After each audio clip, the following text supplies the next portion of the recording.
All right. Sean, don't forget about your life, unless you want to start with 0 life. I mean, I don't mind. Oh yeah, sorry. I've got a mulligan again because I got a 0 Oh. mana hand once more.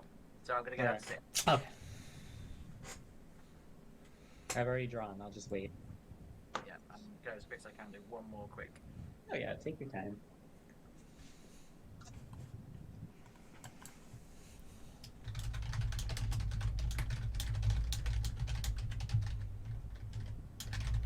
I guess Sultai is just my color combo now. Right. I'll keep this. 1, 2, 3, 4, 5, 6, 7, and I will put that to the bottom. And I am ready to go. Thank you for waiting. Yeah. I'm gonna play a snow-covered island, and I'm gonna bring out Ascendant Spirit again. And I will pass. Cool. I'm still second, so I'm gonna go with an Evolving Wilds, which I'll pass the turn, and I'm gonna crack it to go search for something. Okay, I will draw for turn. Play a Snow-Covered Plains, and I shall pass. Alright, I will draw. That's an island.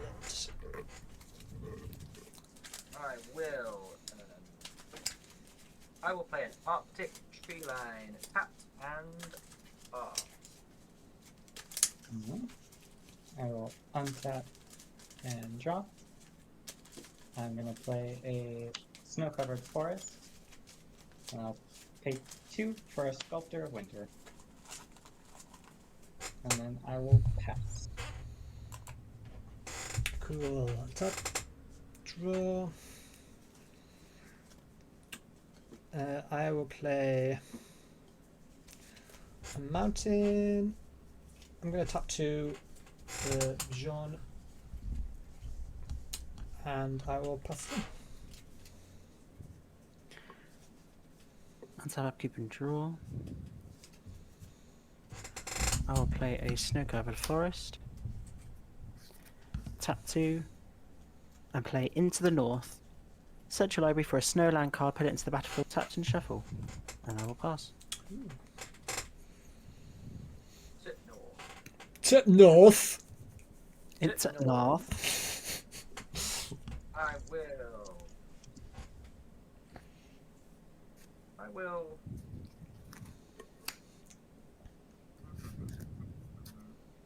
I will play this forest, and then I will have 2 for a noble heritage. Try and do what this deck's supposed to be doing. So commander creatures I have the extra information now that say when they enter the battlefield at the beginning of your upkeep, each player may put 2 +1/+1 counters on a creature they control. For each opponent who does, you gain protection from that player until my next turn. And then I will pass turn. Untap. Oh, and Sean, you might want to reset your commander damage from Jawn in case it matters. I'm gonna play a snow-covered swamp, and I'll tap 3 and bring Jorn out.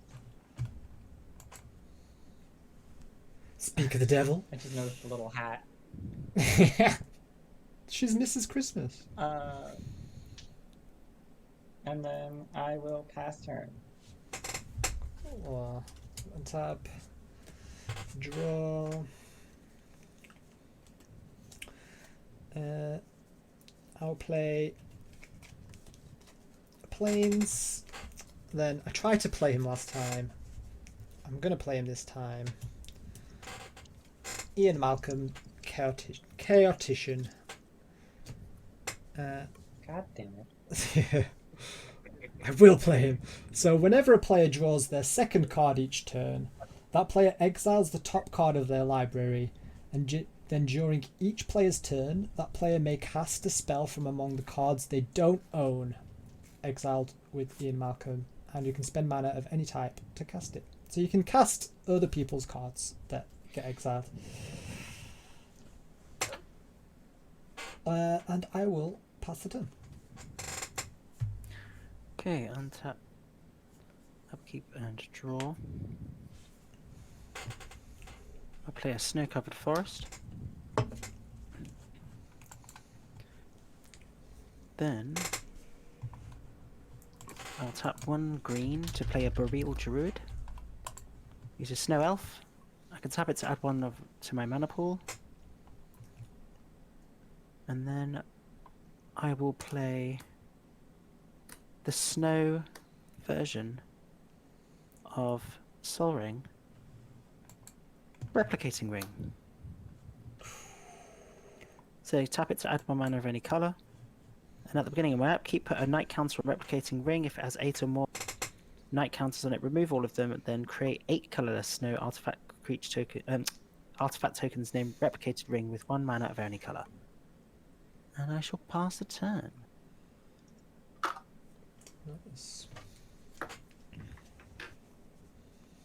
It's a snow artifact. Oh, who's got a Hachocki? I do. Ooh. I love hot chocolate. Delicious. Sorry, that's my turn. I will untap. Draw. I will play a forest. And then I will tap 3. And I will bring out Punch. So we have a Noble Heritage trigger. So if we'll go around the board, and if you want to put 2+1/+1 counters on a creature you control, you can do, and then I will gain protection from you. So start with Bruno. Would you like to put 2+1/+1s on a creature? Yeah, I'll put them on Jorn. Nice. Marcus. Yeah! I'll put them on Ian Malcolm. And Helen. Yeah, sure. Nice. Everybody's got +1/+1s. Yay. And then I will move through combat, and I will go to my end step.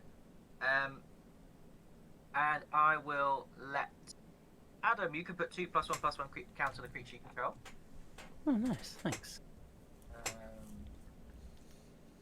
I will let Marcus draw a card, Ooh, thank you very much. and only because, Bruno, you did so well early on last game, I am going to give myself the treasure tokens this time. Sadness. Because I Can we still put you on remember. the naughty list? Yeah, where's your name? I am exempt from the naughty list because I control the naughty list. So Oh, okay. I Nepotism. can't have that sort of crossover. It gets confusing. It's a conflict of And I will interest. pass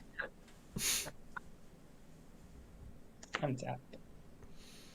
Upkeep and draw. I will play a snow-covered swamp. I am going to tap 1, 2.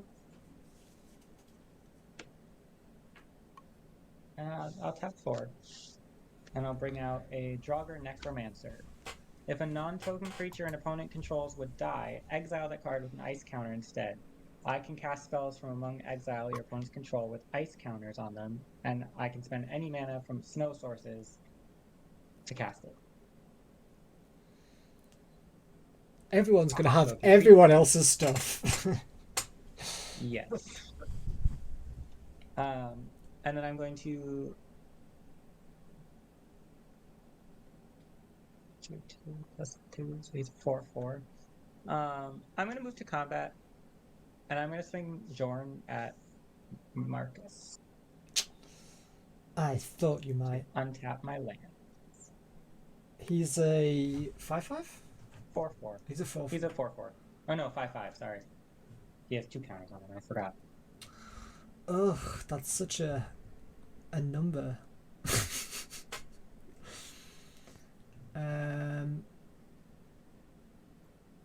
I could double block here. I may do that. I'm going to double block John. Okay. I'm gonna kill off Ian Malcolm. It's twice you've got rid of him. But he survives in the movie.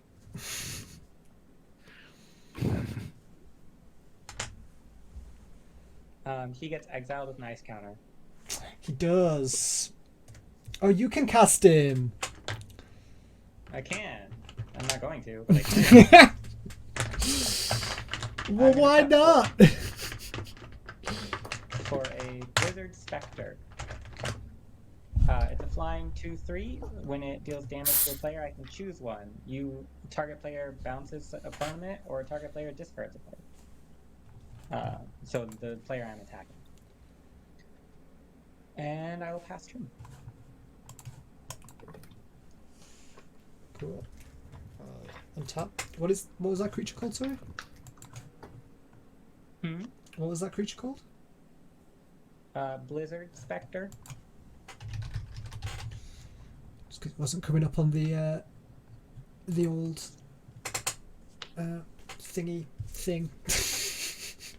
Clicky thing. Clicky. Clicky majig. Yeah, the cookie magic. Cool.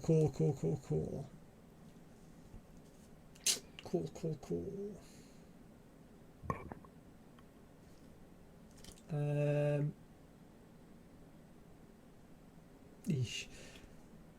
I will play Black Cleave Cliffs tapped.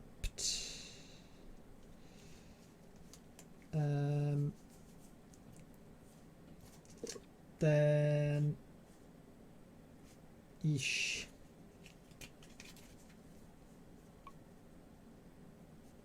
I'll pass the turn.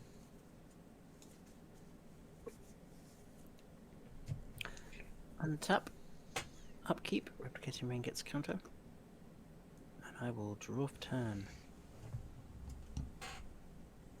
Oh, nice.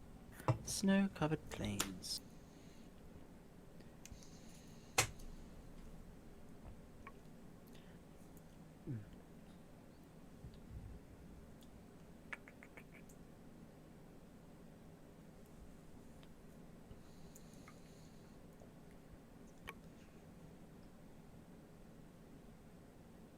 Okay, I can't do anything right now. I shall just pass the turn. Oh wait, hang on. Sorry. 1, 2, 3. Sorry, I've got a mana dork here I can use. Would you mind? I will put that back where it was and move my hand away.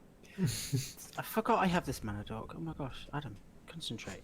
I'll play Ronum Serpent. It's a snow creature serpent. Can't attack unless defending player controls a snowland. Whenever you control no snowlands, sacrifice Ronum Serpent. Sorry, then I will pass.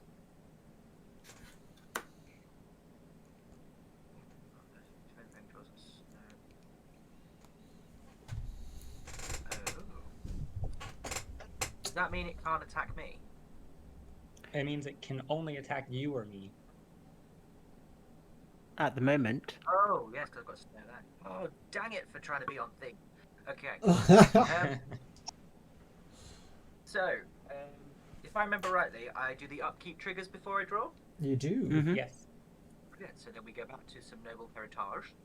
Bruno, would you like to buff something with 2+1/+1s? I'm putting it on my Draugr. He's a 6/6 now. Marcus, would you like to? Yeah. Bajorna.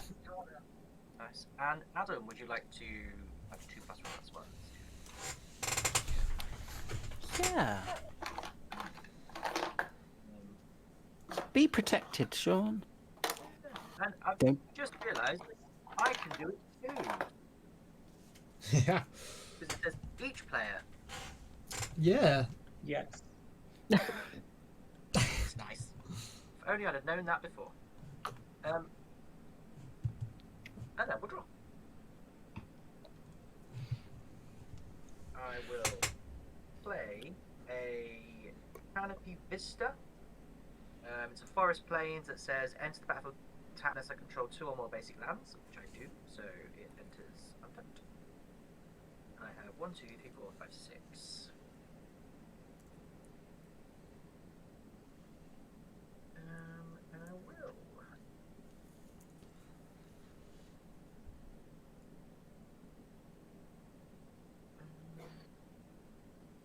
I will then snap. 1, 2, 3. And I will bring out Miri, Weatherlight Duelist.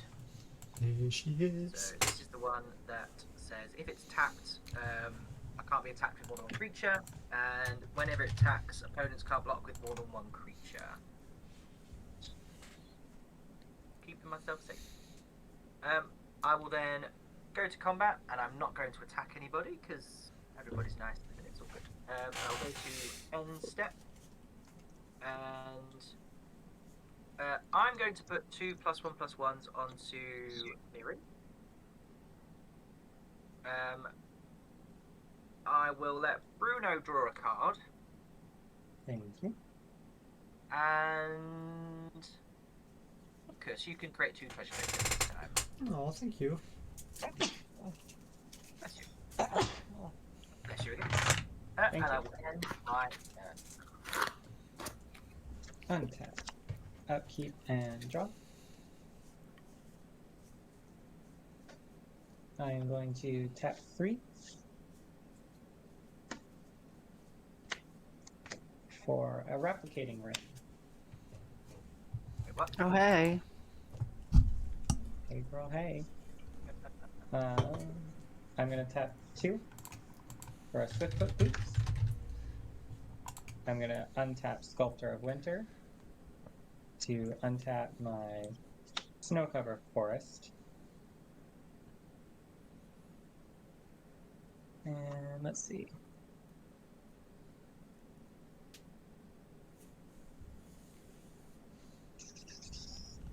I'm just gonna equip my Swiftfoot Boots to my Draugr.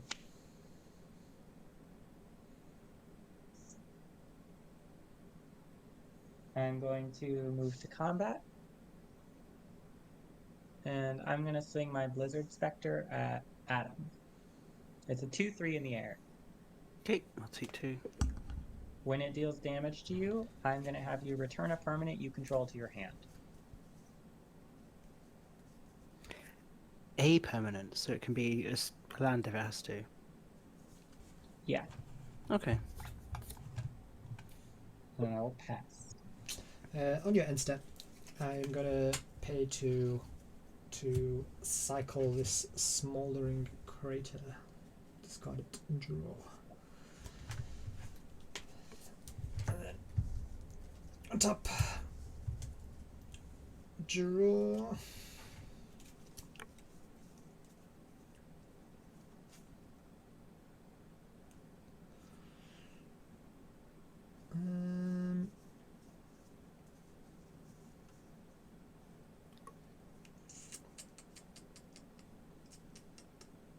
Play Plains is my land.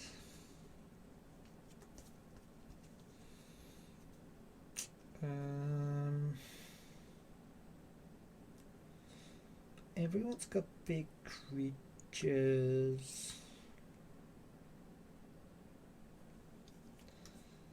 Don't like it.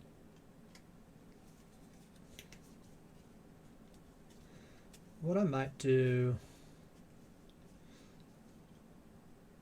Is this crazy? Is it Christmas crazy?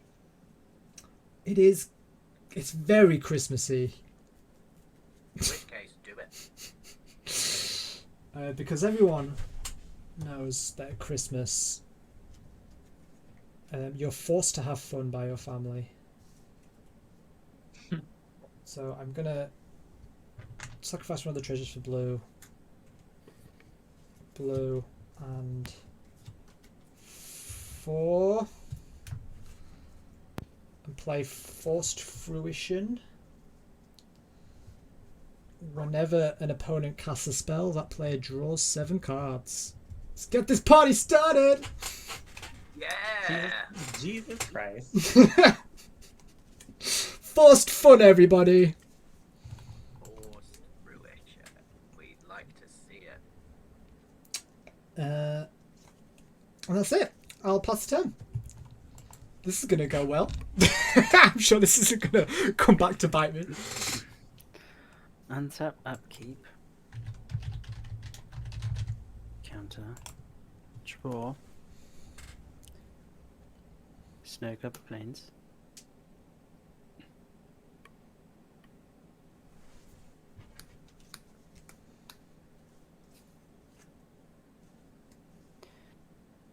Um.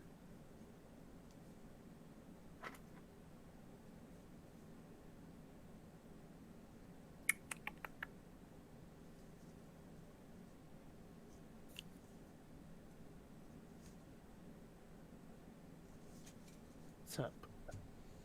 1, 2,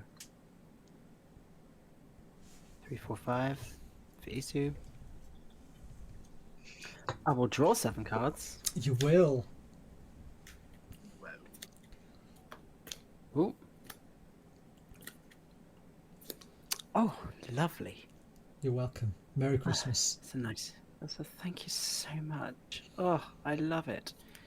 What's on there? Ooh. Okay. Okay.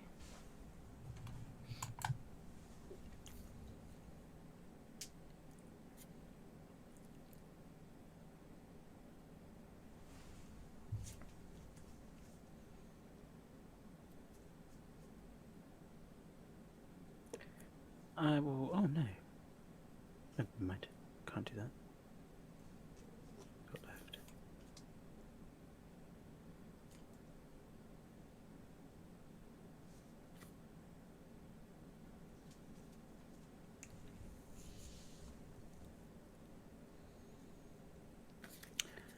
Okay, I'm just going to go to end step and I will discard. I don't really like. So get So rid of while you're discarding, Remembered Falls. Yep. Snow-covered plains. Yeah. L in your end step. So Mm-hmm. I'm gonna grab 2 treasures, and tap back my green, and I'm gonna cast Oblation. The owner of target non-land permanent shuffles it into their library, then draws 2 cards. Bruno, I'm really sorry that I feel like I'm picking on you. However, those Swiftfoot boots are a problem, and they were a problem all last game. So I will target your Swiftfoot booties, but you do get to shuffle it into your library and draw 2 cards. And you get to draw 7. And I would love to draw 7 before the beginning of my turn, which sounded dead. You're welcome, everyone. Merry Christmas. Can I be on the super nice list?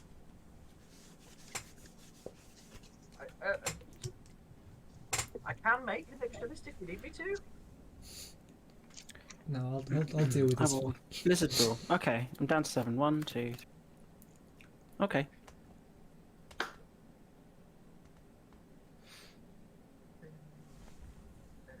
Cool. Right, and I will untap. And then I will draw.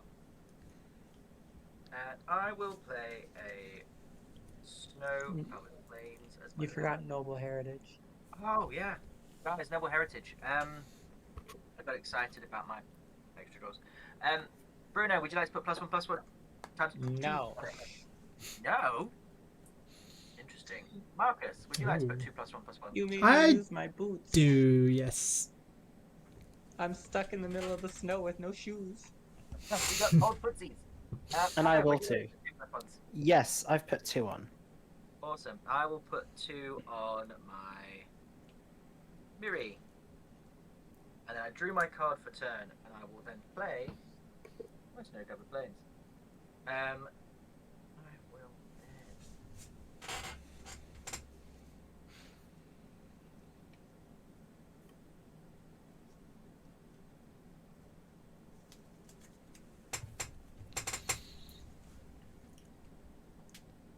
Let's go with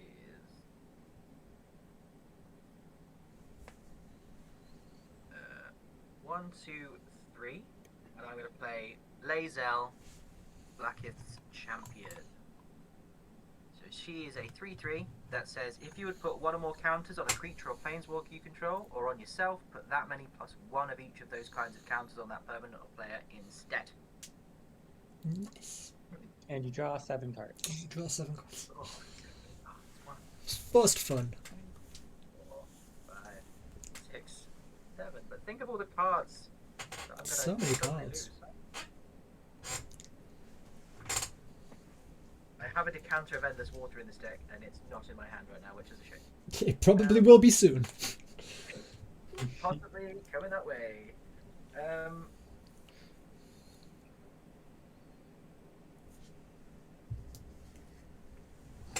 I am then going to go to combat. So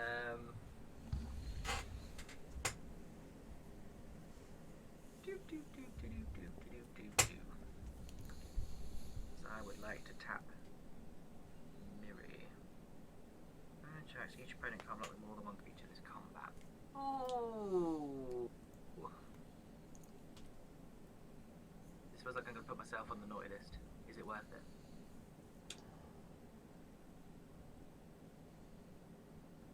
Yeah, I'm going to do it. Bruno, what's the biggest thing you've got? I have a 6/6. And this is a 7/6 with first strike. Nice. I'm going to swing Miri, the Weatherlight Duelist, at yourself. It is a 7/6 with first strike and can only be blocked by one creature. And me? Yes. I'll block with my spirit. Nice. Oh, that's that done. I will then think I just need to do this. Second main phase. Oh, is it worth it at this point? Yeah. I'll pay 1 and play an Ollenbrock Escort. It's a 1/1 with Vigilance. I can sacrifice it and target creature I control with a +1/+1 counter on it. Gains lifelink and indestructible until the end of the turn. I will then draw 7 cards. Nice. 5, 6, 7. Oh, now I am going to be silly. I'm going to pay 1 for a Soul Ring and draw 7 cards. Nice. 3, 4, 5, 6, 7.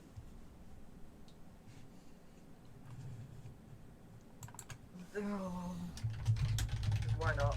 I will then tap my Soul Ring for 2 and play a Talisman of Unity and draw 7. 3, 4, 5, 6, 7. And I have third.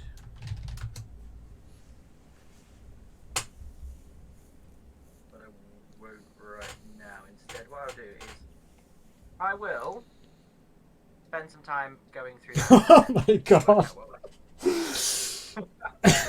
But it is now. I am going to play end step, so I get to put 2/+1 counters on a target creature. I will do it to myself, and I will target.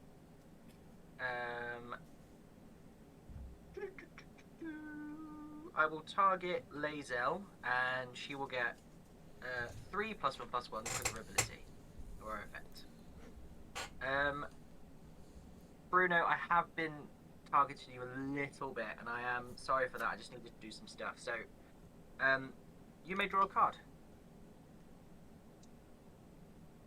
And Adam, this time I will let you create 2 treasure tokens.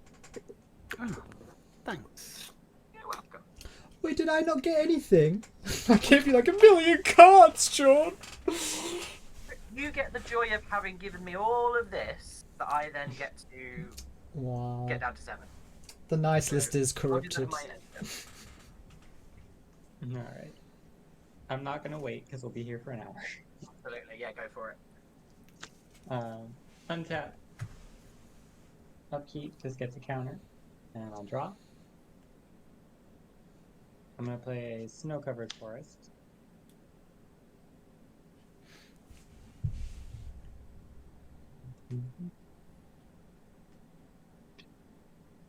I am going to tap 1 for Blizzard Brawl. I'm gonna choose my Draugr Necromancer. And I'm gonna fight the flump. My flump. Yes. Glunch. Clunch. Glunch. So how powerful is your necromancer? 7-6. 7-6. And mine is a 2-7.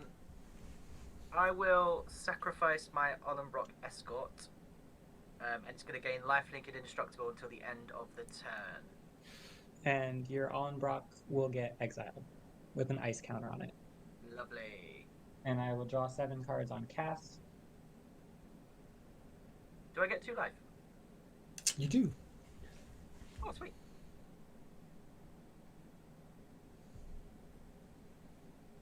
Okay. And my zombie is indestructible, so it doesn't matter. But now, I'm going to tap 2 and cast Feed the Swarm, targeting Force Fruition You draw 7 cards first. to destroy it. And I will draw 7 cards on cast Yeah. and lose 6 life. Fair. It's cool. I don't know why you'd want to destroy it. Everyone drew so many cards. Jesus Christ, I have so many ones.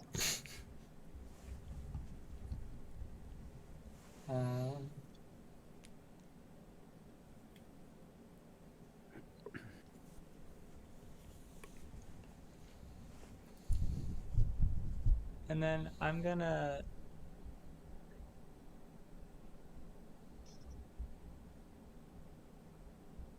tap 2 for a Rhyme Tender. She lets me untap another target snow permanent. And now I have to discard things. Do I have to discard things yet? Because I can tap my Sculptor to untap a land. Yeah, I'll do that. I'll untap one of my lands, and I'll tap 2 and play Swiftfoot Boots. Wait a minute. So I drew 14 cards. I'm going to move to combat, and I'm going to swing Blizzard Spectre at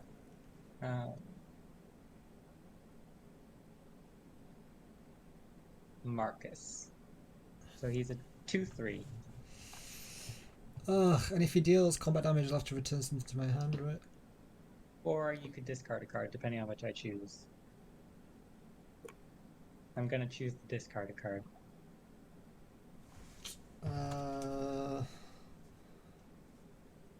Okay, yeah. Alright, I'll take 2 then. And And then you can discard a card. I will discard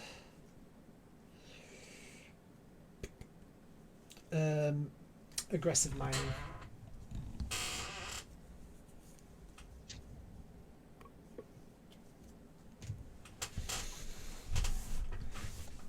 And now I'm in the end step, and I'm cleaning up my hand because I had too many cards. I'm still working on mine. Untap. Draw. You're welcome, everyone.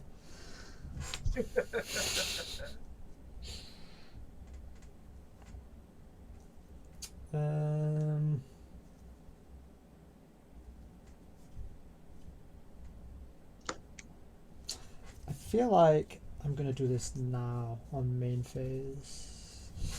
So I'm gonna tap for 3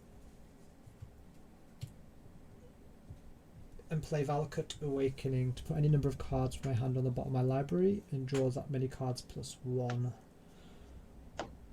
1, 2, 3, 4. I'm going to put all 5 cards from my hand on the bottom of my library. And onto the bottom of the library. I suppose it matters what order. And draw 6.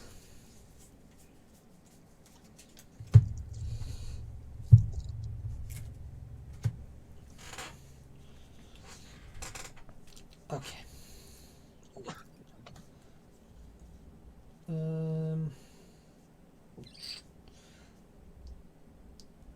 Then we will. I'm going to play an island as my land for the turn.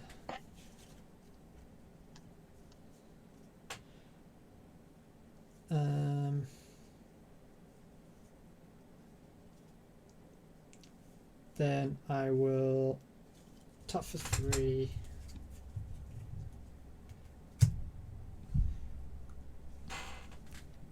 Who wants to be friends with me? Everybody, right? Always a loaded question. It's not. Mm, mm. This one's a good one though.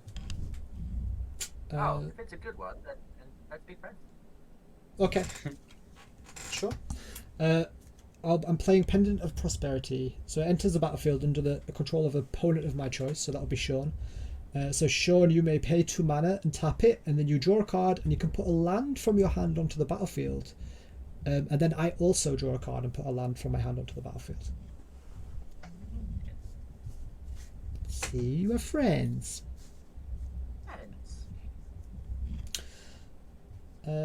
Cool. And I will pass to him. So, I have just sorted out my cards. These are all going to my graveyard. Nice. You're passing, you say? Yes. Wonderful.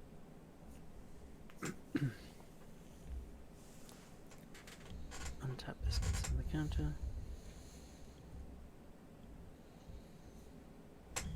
Draw. Oh, nice. I'll play a land for turn from the top of my library, Snow-Covered Forest, because I can do that.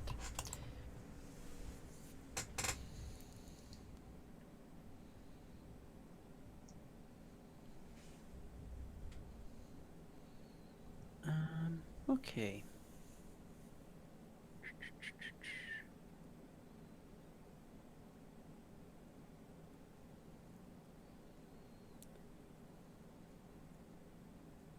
Okay, so we've got.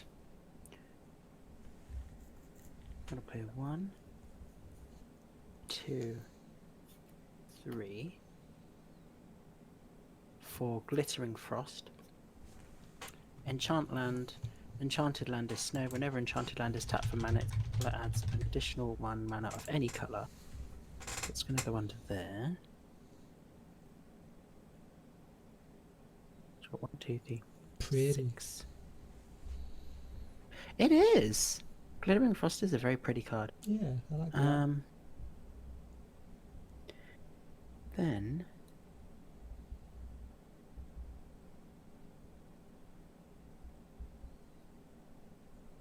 Oh, I shall also sacrifice a treasure to put a +1/+1 counter on you.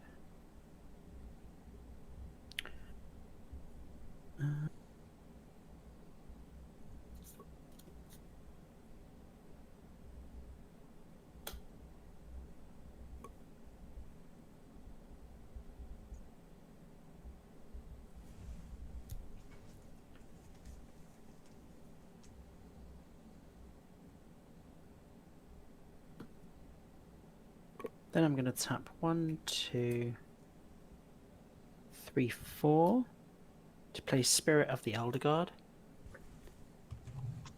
He's a snow bear. When he enters the battlefield, search your library for a snow land card, reveal it, put it in, and shuffle the library. Spirit of the Elder God gets +1/+0 for each other snow permanent you control. I'm going to go ahead and put one of those into my hand.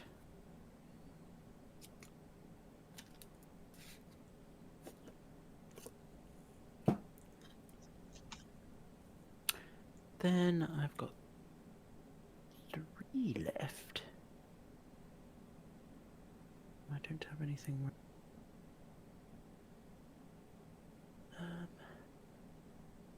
No, I am just going to pass.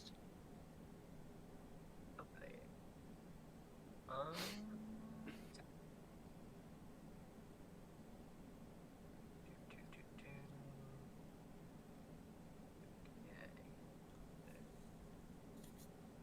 So, beginning of my upkeep.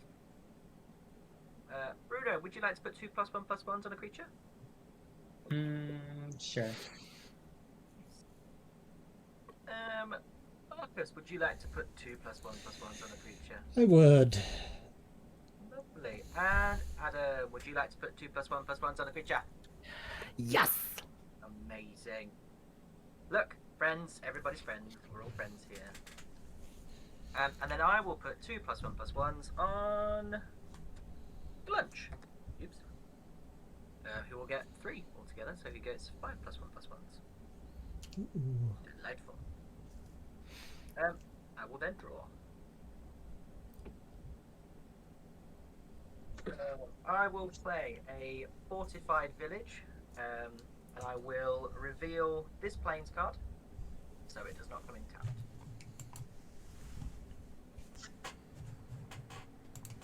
I will start by. I will tap 3, using all for colorless, and I'm also going to play a Pendant of Prosperity. Oh, Who would like to be my friend? me. Me. Me. Me. Me. Me. Not Bruno. Not Marcus. Me. I feel like I am doing the least here, which is To be fair, I do feel the same. So I will give you the Pendant of Prosperity. nice. So we can use our own pendants of prosperity to represent each other's pendants of prosperity. Which is delightful, I think. Yeah, that's lovely. I am then going to pay 1, 2, 3, 4, and cast Lenore, Autumn Sovereign. So, ignore the fact she's a little bit late to the party and it's still autumn for her, but she's, you know, we've not had winter solstice just yet, so she's kind of on the cusp. But she's a 0/4 with Coven. So at the beginning of combat on my turn, I can put a +1/+1 counter on up to 1 target creature I control. Then if I control 3 or more creatures with different powers, I draw a card. I will then move to combat. And I've got 5, 7, 5 at the minute. So what I'm going to do is I'm going to put a +1/+1 counter on herself, so she will get 2 +1/+1s. So I have 3 different creatures with different powers. So I will draw a card. Nice.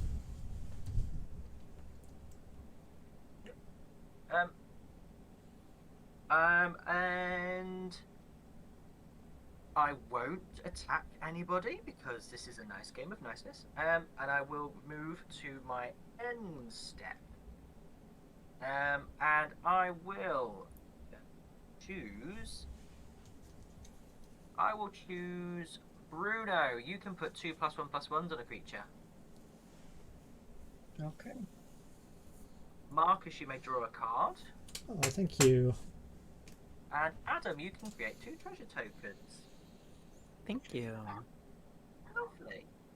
And then I will end with a reasonable sized.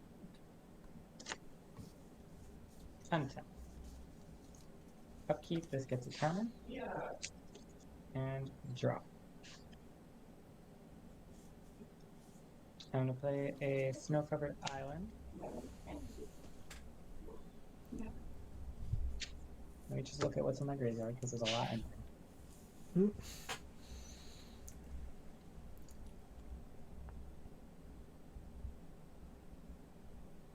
Okay. I'm gonna tap a snow-covered swamp to cast your Allenbach Guard from exile. So I'll get a 1/1 with Vigilance, and I can sack it to give a creature with 1/1 counters +1, or Vigilance and Lifelink and Instruct them. You know what it does. Then I'm going to tap 5 to bring out Jorn. And I'm going to tap this to put my Swiftfoot boots on him.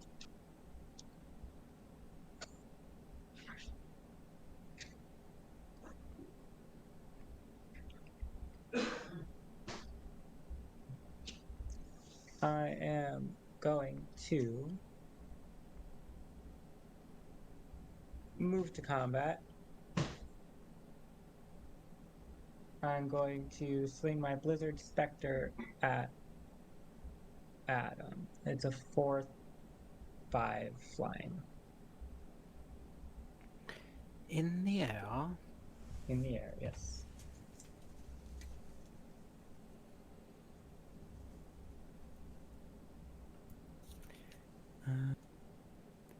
Can't do anything about that, so I'll take 4. Alright.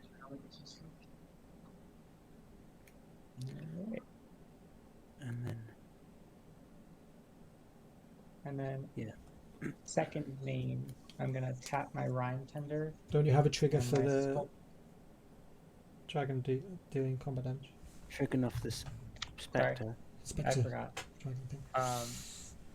I'll have you discard a card. Thank you. I forgot about that. Okay,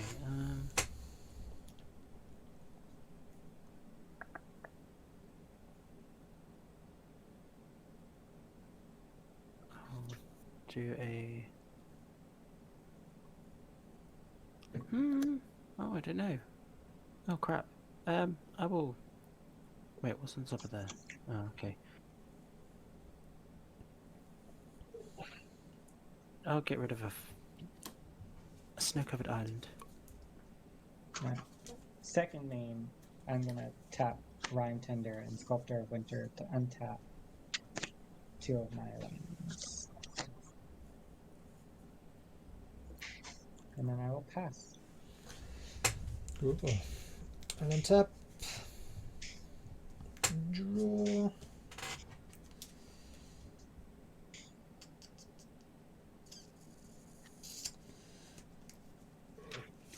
I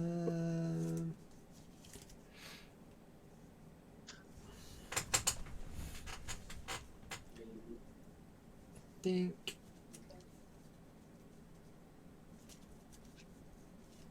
I will.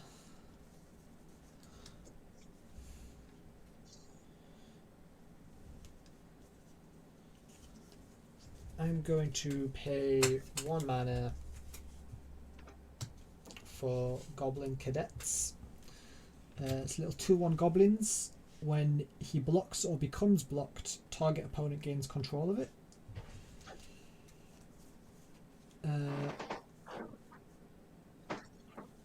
Then I think I will play for 2 Vernog. So you know the drill. Adam, would you like to investigate or lose 1 life? I'll investigate. Okay, Sean? I will investigate. Nice. Bruno? Yeah, I'll investigate.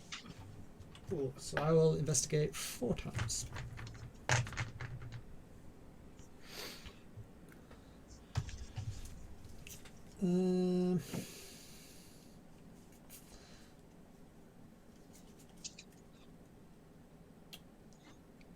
Then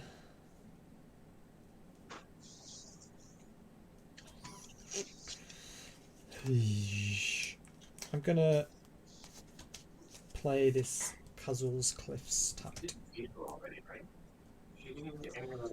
and pass turn.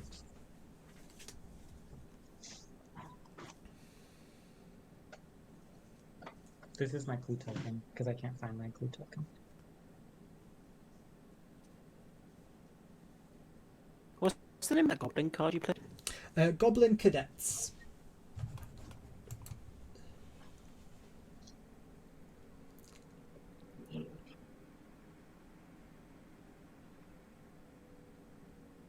So what will happen is he won't die or deal damage. He will just block, and he will block the damage as long as the creature doesn't have trample. And then I give him to the target opponent. Oh, friendly goblins. Friendly goblins. Cute.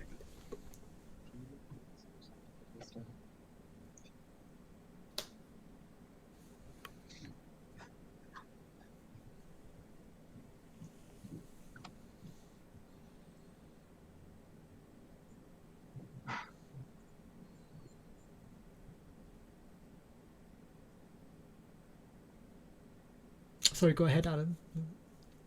Oh, sorry. On your end step, I'm gonna pay to sack the clue and draw. Pay to sack a clue. Oh, cute. Untap. This gets a counter.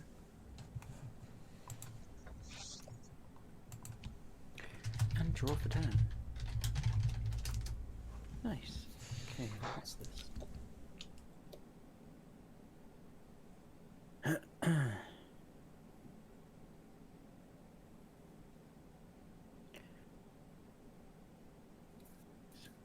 Okay, I've got it here. So I, like Bruno, like untapping things. So I also am going to pay my own Sculptor of Winter.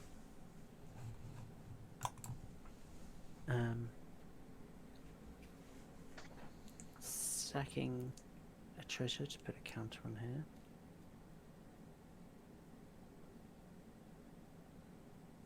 Two, three, four, 6. There we go.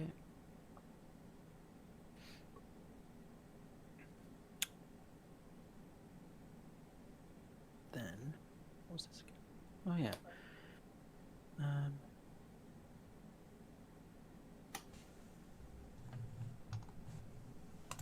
going to tap this for 2, sacrificing another treasure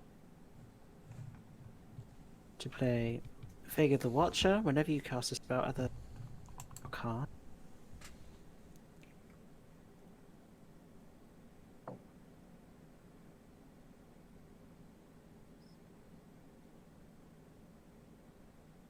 Let me know before you move to combat.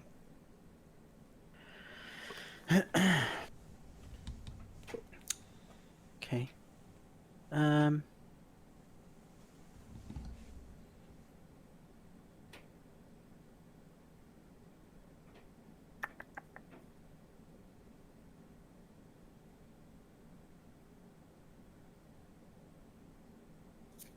I shall go to the combat phase.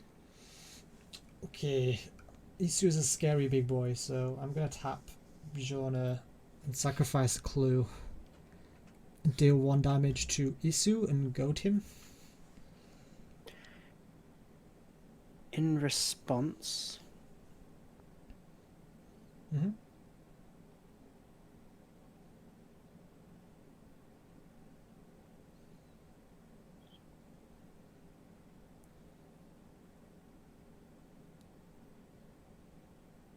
oh, hang on.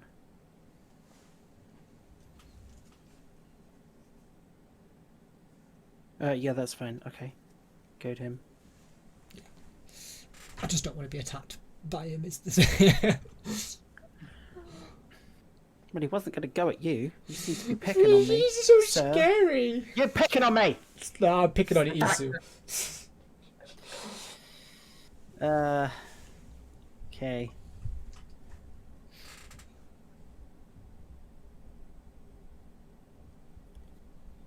Okay, sorry Bruno, it's coming at you. It's a 10-10. You can block it if you want. With Summit. Is it 10-10 or You sure- does he have 11-11? trample? You forgot No. to set your... Oh, have I not done that? Oh, No. I'm sorry. So he's a 10-10. He's a 10-10, no trample. No. I'm gonna block with my Draugr Necromancer and sacrifice Allenbach Escort to give it indestructible and lifelink. So I'll gain 6 life.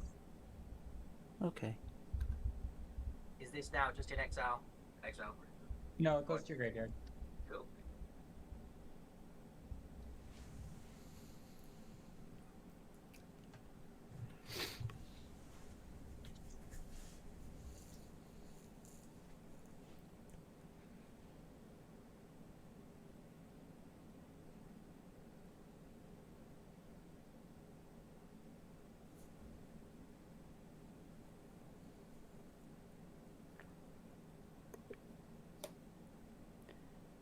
Second main. Oh no, I can't do that. Oh, hang on, I've got that. What am I doing?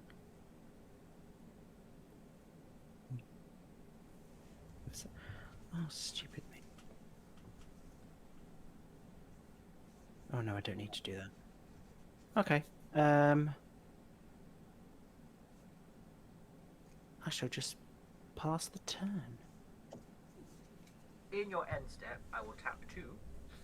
And I will tap the Pendant of Prosperity. Whoa! Gonna draw a card. Do we both Put a draw land card cards? from my hand. I don't have a land Oh, card in no. my hand. Oh, but we had some fun times ahead of us. Oh, we do. We do. And I will untap. Guess what, gang? We need to ask the big questions again. Bruno, would you like to put some +1/+1s on your creatures? Yeah, I'll put them on Jorn. Lovely. Marcus, would you like to put some +1/+1s on your creatures? Yeah, I will put 2 onto Fernok. Nice. And Adam, would you like to put some +1/+1s on your creatures? Yes. Oh, fantastic. And I will also put some +1/+1s on my creatures. I will put them on. Is it- It's 2, isn't it? Yes. There we go. Yeah. I will put them on Lae'zel. Yeah, so she's got 6. Delightful. And then I will draw for turn.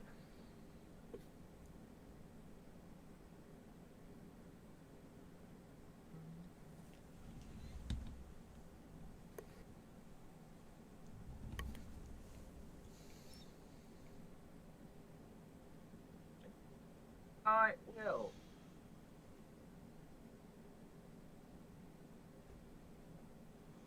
Let's get cray cray. I'm going to tap 2 and white, and I'm going to cast Orzhov Advocist.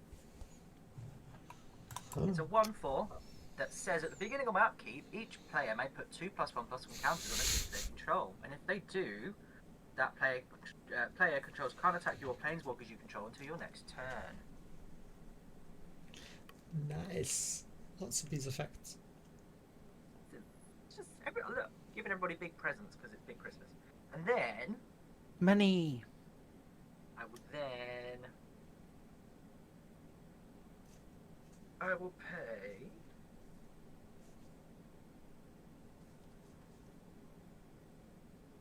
one, 2, 3, and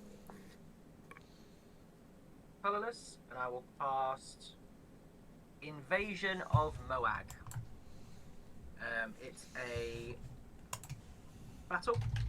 When it enters the battlefield, I put a +1/+1 counter on each creature I control. So they're all going to get 2 +1/+1s. So that's going to now be 7. This is going to now be 8. So the flip side of it says it's a 3/3 creature with War 2. At the beginning of my end step, I put a +1/+1 counter on target creature I control. I would like, if I may please and thank you, Marcus, could you? I'm going to put this battle under your defense, control, whatever it is they say. Yeah. Okay. Cool. I'm then going to move to combat. Shock. Lenore will trigger. So I've got a 7, 9, an 11, and a 4. And I will put I will put 2 more +1s on herself. And because I've got 3 creatures different things, I will draw a card. Nice. I'm then going to go to combat, and I'm going to swing, because you could block if you wanted to. I'm going to swing Miri and Lenor the battle. Yeah.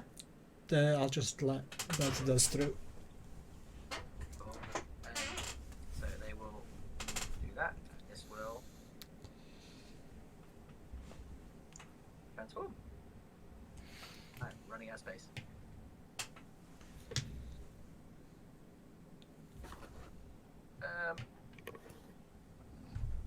One, two, three. Second main phase. I'm not going to cast any more spells, so I will go to my end step. I'll start with Bloom Wielded Dryads, and I will put a +1/+1 on Glunch. They will get 2. So he gets 9 altogether. And then Marcus, because you didn't get anything last time, what would you like? Would you like to put +1/+1 cancel a creature, draw a card, or create 2 dash tokens? I think I need to draw a card. You may. Okay, so I will let Adam. You could put some +1/+1 counters on a creature. Thank you. Then Marcus, you can draw a card. Thank you. Bruno, you get the treasure. Yay. Treasure you, and then I will end my turn. In your end step, I'm going to sacrifice my clue to draw a card. Nice. Untap. Upkeep, my ring gets a counter. And draw. I'm going to play a snow-covered forest. I'm going to tap 5 for a Hydar Rhymewind Master. He has pay 2, tap it, return a permanent to its owner's hand, plays the ability only if you control 4 or more snow permanents.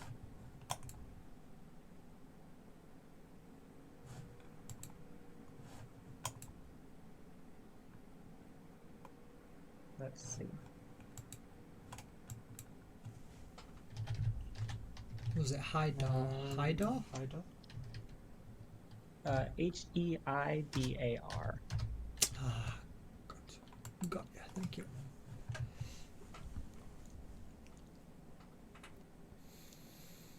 I'm going to tap these 2 to untap 2 of my lands.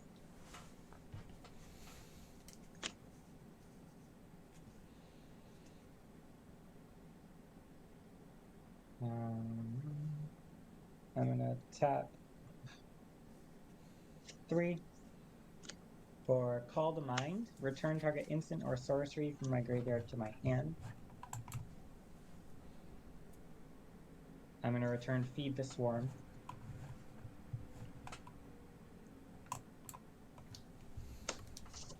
And I'm going to tap 2 to cast Feed the Swarm. And I'm going to target Lae'zel. Don't I have protection from you? I forgot. So I'll kill Isu instead. There are You're two gonna kill. big You're things. gonna kill Izu. Yeah, there are 2 very big things that I'm trying to deal with. So if I can't do one, I'm going to do the other one. I'm gonna tap blue and play turn aside. Um, Counter target spell that targets permanent you control. So Sorry, hang on. just going back, I think Yeah, Sean no has heritage. protection, but his creatures don't. I don't have to. So Lae'zel is not protected. Oh, okay. Lae'zel's Yeah. gonna die. Yeah. So Keep that one. Lae'zel, you did a good job. And she has a mana cost of 3, right? Yeah, she does. Yeah. So I'll lose 3. Well done, babes. You did well. He did a thing. I'm gonna move to combat. And I'm gonna swing Jorn at Marcus to untap my stuff. He is a 5/5. Sure. I'll block with Goblin Cadets. And when he becomes blocked, I will give him to Adam. Oh, cute. You get some little goblins. He's a 1/1, right? It's a 2/1. It's a 2/1. Oh, okay, cute. Oh no, wait, that's my clue. Should I ever want? Do I have a 2/1 goblin in here? You know what? Um, gonna be a second kitty. main. Second main, I'm gonna tap 1 to move my Swiftfoot Boots to Hydar.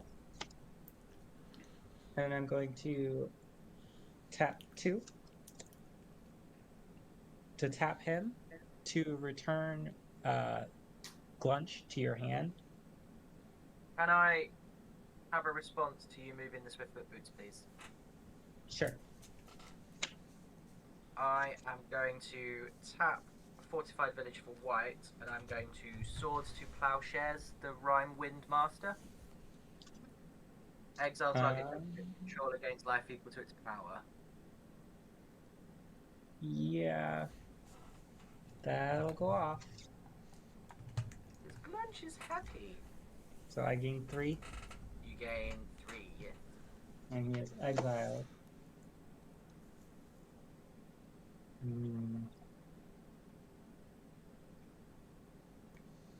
Okay, well then. I'm gonna tap 3. Very naughty, Leah. For Boreal Outrider. Whenever you cast a creature spell, if snow is spent on any of those colors, it gets +1/+1 counter when it enters. I'm going to 6, technically 6 mana. I'll pay 1, put my Swiftfoot back on Jorn. 1, 2, 3, and I'm going to tap these 2 to untap 2, 4, 5. And I'm going to cast Moriarty again. And she's going to come in as a copy of Swiftfoot Boots. Okay. If I could find my copy token. There it is. So she's a copy of Swiftfoot Boots.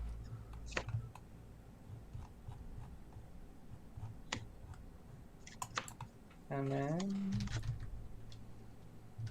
I'm going to sack the treasure to equip the Swiftfoot Boots to my Draugr Necromancer.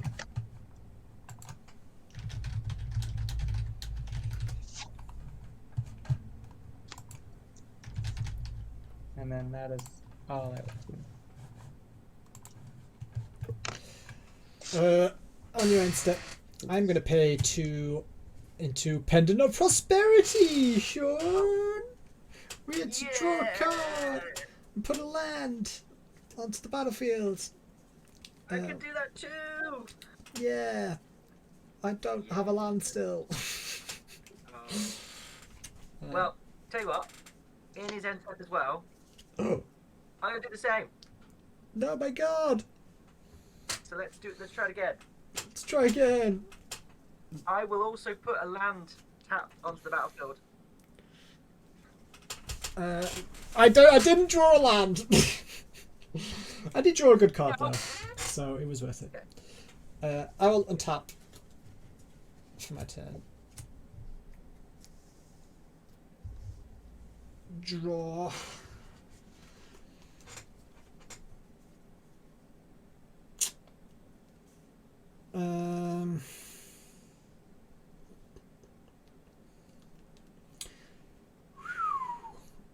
Okay. Does anyone have any interesting lands? Not really. I have all The- snow lands. Mine are all basics. snowlands. Mine are, I've got some 2-mana lands, but they don't really do much interesting stuff. Yeah, okay. Fair enough. Fair enough.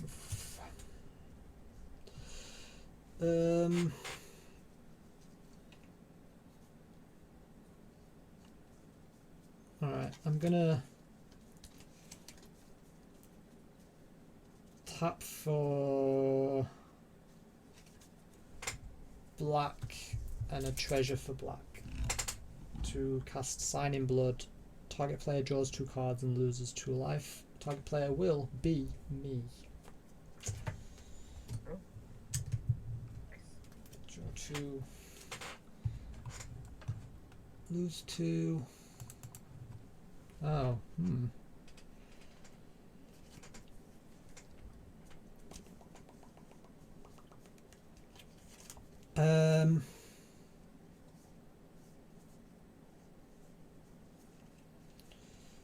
Then I will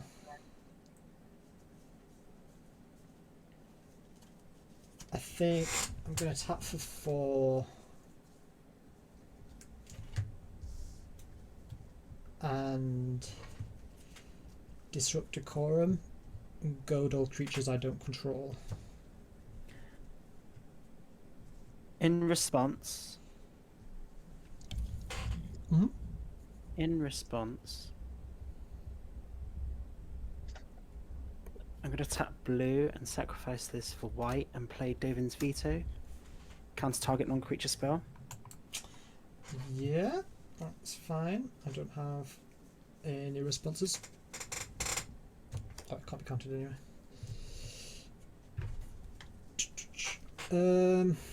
Cool.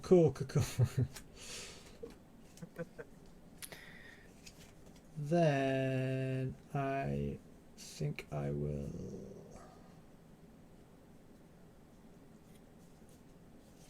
move to my end step. I need to discard down to hand size. 3.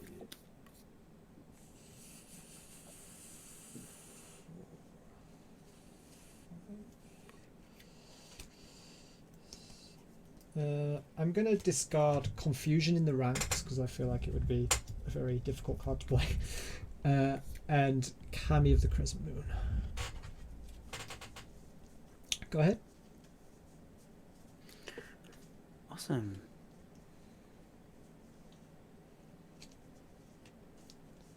Untap, upkeep, this gets a counter, draw a card. Nice, what's that? Oh, I will play a snow-covered island thing. Okay, cool. Right. What do we have here?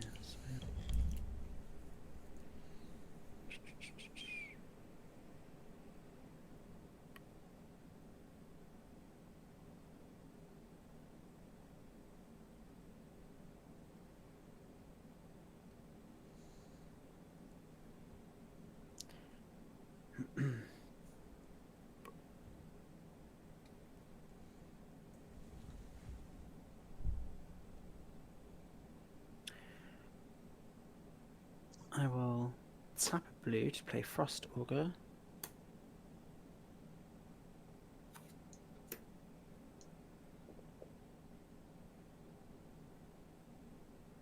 Pay a snow top. Look at the top card of my library. If it's a snow land, if it's a snow card, I may reveal it and put it into my hand. I will also pay the one for Druid. No, I can't, because that's just one colorless into my mana. That's fine. I will pay a. That's for 2, so I will pay that to put another counter on.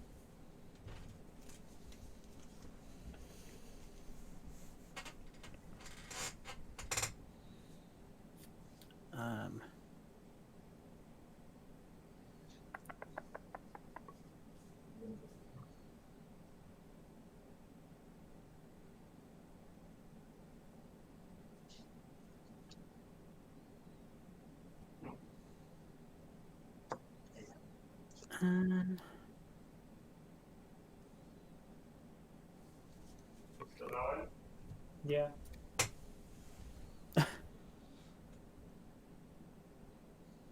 Was that your boyfriend in the background going, "You still going?" Yeah. Bless him. Um.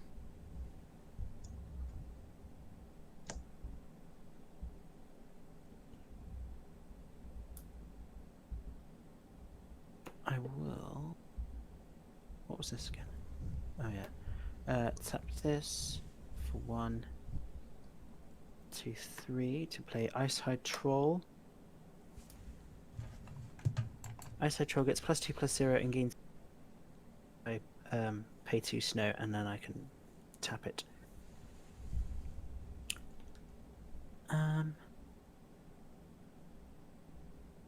Oh, Lae'zel died, right? Yeah, so she's over here still in exile for you. Okay, I forgot. Thank you for remembering my triggers, because I forgot them. Okay. I was reading my card, and I was like, oh, that was supposed to do something. I will pass through combat. Excuse me. And then I'm going to.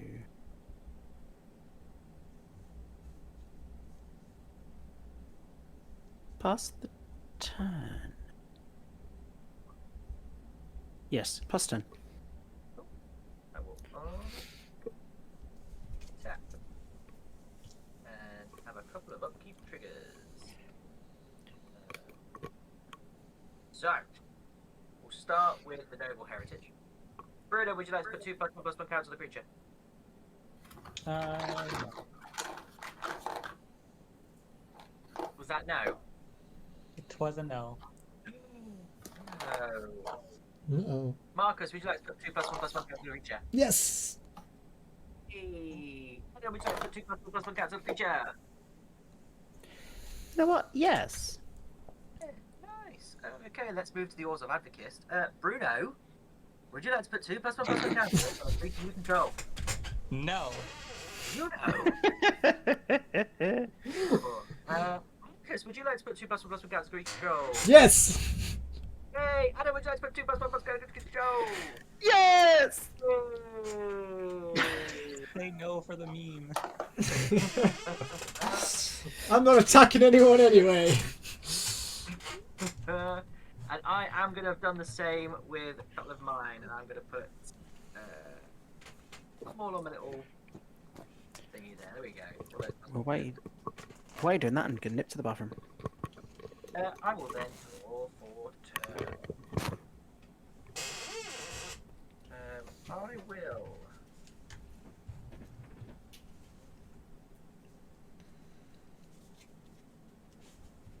One, 2, 3, 4, 5, 6, 7, 8, 9, 10, 11, 12. Where? Do some stuff.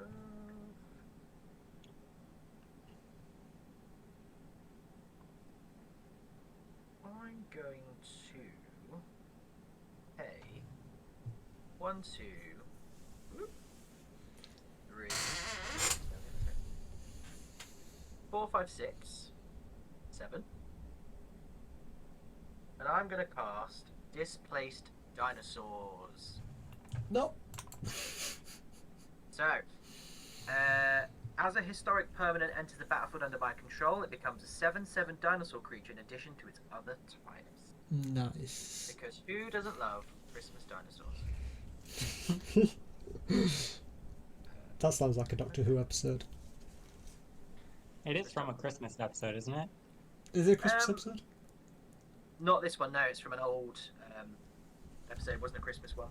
But there were dinosaurs. There were Christmassy ones. Dinosaurs on Yeah, the that was- spaceship. yeah, is it? I don't know if that's a Christmas episode though. Yeah, when they were on the Titanic, right? There were no dinosaurs on that one. But there was a And Kylie then- Minogue, so I am back. Sorry. Welcome back. she's kind of a. She's a no, don't be rude. I will then. How much money have I got? Got nothing. Let's go. 1, 2, 3, 4. And I will also cast a Windborn Muse. So it's a 2/3 flyer. Creatures can't attack you unless their controller pays 2 for each creature they control that's attacking you. Gross. I will then move to combat. Lenore will trigger, and I'm going to put a +1/+1. You're 9. You're 9. I want to. 7. I'm gonna code something because I'm scared of your One. things. I will put +1/+1 on lunch. I'm goading Miri. Miri. Cool. Cool. I will then draw a card because I have more than one creature with different powers. I will go to.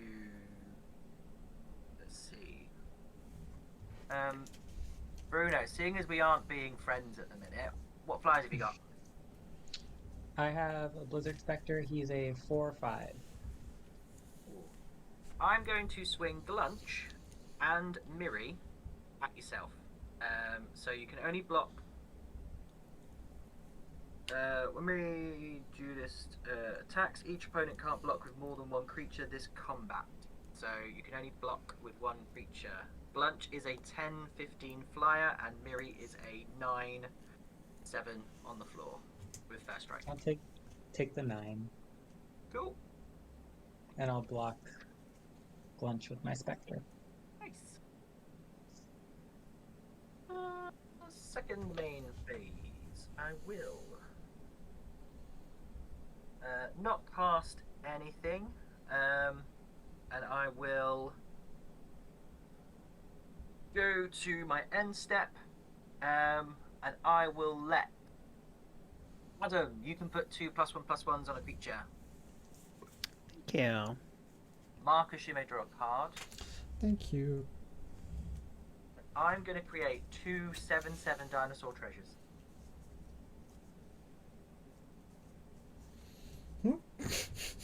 Because Christmas.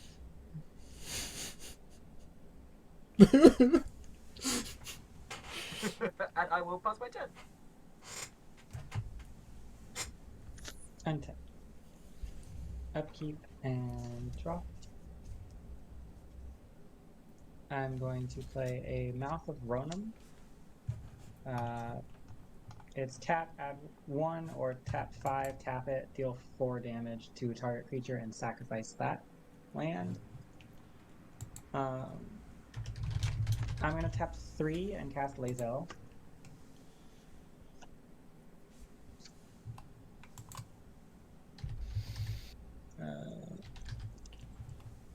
So, because I cast her and I used Snow, my Boreal is going to put a 1/1 counter on her. She's going to come in as a 4/4. You put 2 on.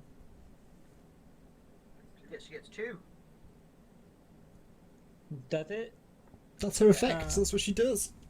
She does. But she's entering with it, though. I think it's different. Oh, you're not putting the. If you would put 1 or more counters on a creature. Put them in. Oh, okay, yeah. So she's not there to see the effect happen. Right. Well, she is there, but I guess what you're saying is that entering with is different from putting on. That's that creature enters the battlefield Yes. with. Yeah. I'm going to tap 4. And I'm going to cast Zombie Musher. He has Snow, Land, Walk, and pay 1, regenerate it. And he comes in with a 1/1 counter, but because of Lae'zel, he'll come in with 2 1/1 counters. And he is a 4/5 with Snow, Land, Walk. I'm going to tap 1 to move. Wait, so why does he enter My- with 2 but Lae'zel doesn't?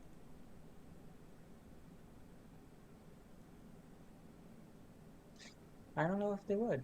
I think he'd just come in with 1.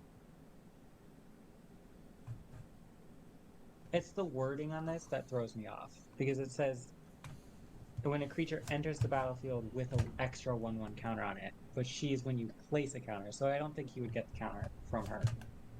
I think you are placing them. My opinion is that it does work. Like that. But I will Okay. Google as you continue your turn. Yeah, I'm just gonna equip the snow boots to him.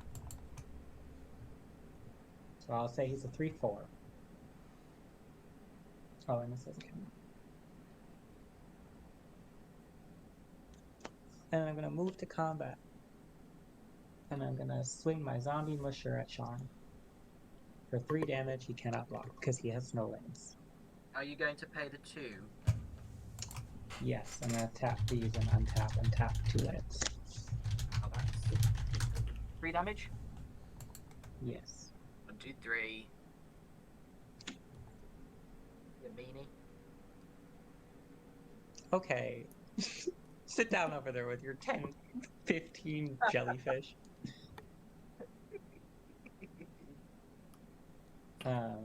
Yeah, I and think then so. I will- The ruling is if an object enters the battlefield with counters on it, the effect causing the object to be given counters may specify which player puts those counters on it.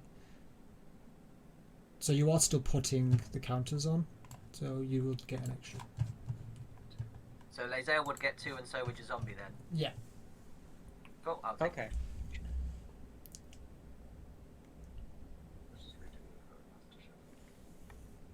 Okay. I will pass turn. I will tap 2, tap.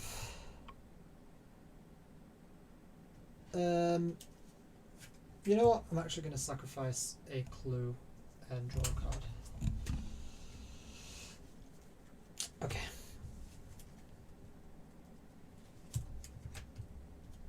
Was that your pendant you did? It with? wasn't. I sacrificed a clue instead. Pendant friend.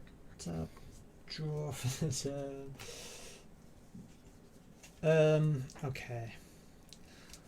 I'm sure everyone would agree. Things are getting a little crazy. Mm-hmm. And I hope you let me do this. Because holy crap. I think we need to. I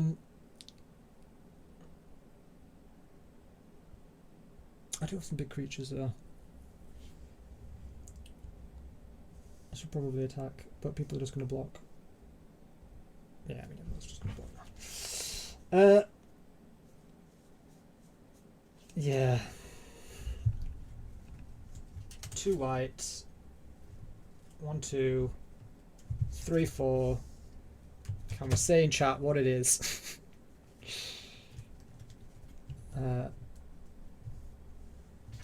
It is farewell. I'm gonna choose to exile all. So, does anyone have meaningful artifacts aside from? Oh, there's replicating ring, right? Oh Right, yeah, the you're gonna ring's get in- loads of mana. Okay, yeah, I'm gonna exile. I'm gonna choose. What about enchantments? What enchantments do people have? Oh, it doesn't matter. I don't have any. None. I'm choosing all of them. All 4 things. Exile all artifacts, exile all creatures, exile all enchantments, exile all graveyards. Okay, I have a response. Yep. And it's going to make you feel guilty, because I'm going to sacrifice my 2 treasures, No. and I'm going to tap that Pendant of Prosperity We both draw. for the last time. For the last I draw, time. And I will put And I finally have a land to put on, to play. which is a mountain. I don't want to go. It's a Doctor Who reference. And yeah, then everything goes. Everything be exiled. In response, I'm going to tap the Sculptor of Winter to untap a forest, and that's it. Not that I've got anything to do with it, It's just because you can. just because I can. Yeah, let's take you down to 1. There you go. Oh, even what happens to your little gobbo? Yeah, that's also He goes well. exiled. Yeah, Oh well. I know. He's cute though. And exile or graveyards, isn't it, as well? Yeah. Mm-hmm. And I will also pay the 2 that I've then got to sack the clue, because otherwise that disappears and it's worthless. Or it dies.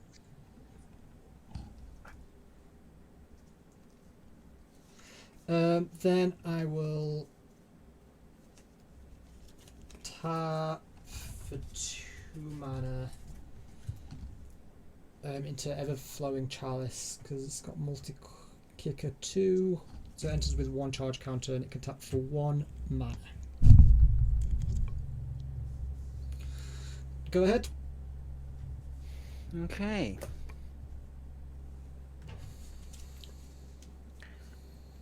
Untap, upkeep, and draw. Right. Play a Snow Forest.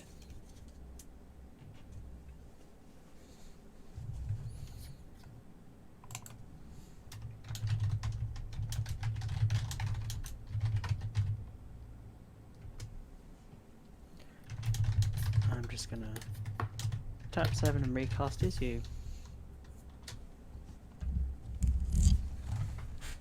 And then top card of my library.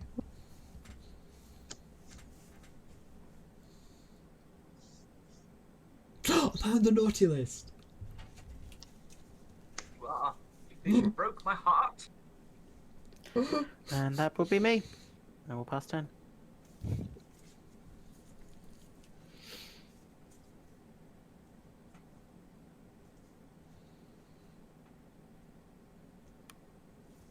Well,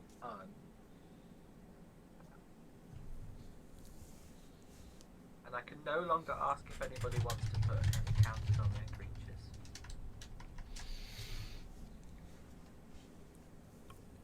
It's like we got Thanos snapped. Did. Everyone was so scary. I had nothing, and everyone's just got these massive boards, and I'm like, To be fair, I did not have that much. I had Jordan. Yeah, you were maybe the least. But still, you had more than I did. 5, 6, 2 pairs of boots. Yeah. 8. And I'm going to bring out Zitulpa. Classic. It's a legendary creature that if I'd have played it with my displaced dinosaurs would be an Elder Dinosaur. It has flying, double strike, vigilance, trample, and indestructible. And then, because we like artifacts, I will then also play a Decanter of Endless Water, which would have been so good about an hour ago. And then I'm just going to pass turn. I mean, you're not doing too badly there, Is that right? as far as things go.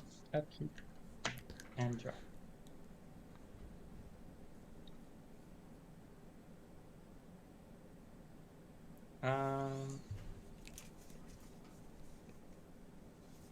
Okay.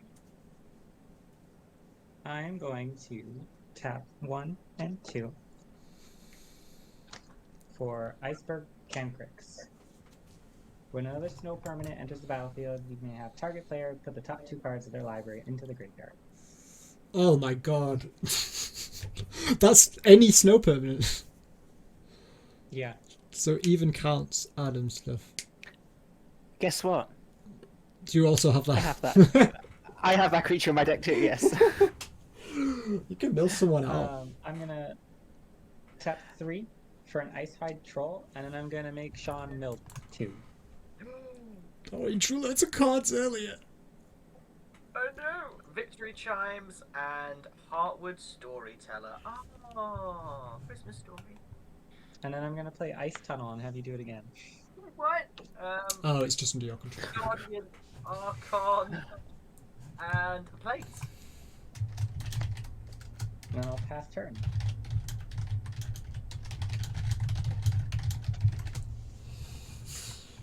Do I have anything to play? Nope. And tap.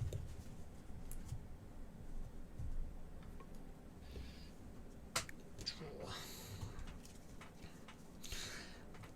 Just gonna vibe.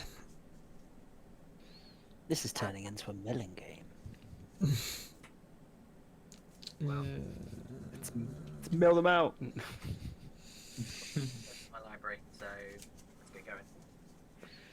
I still have common cards. Bruno's got a lot of snow. You see this? You see these? These are all snows. No good. I will tap. Same. I'm gonna tap for.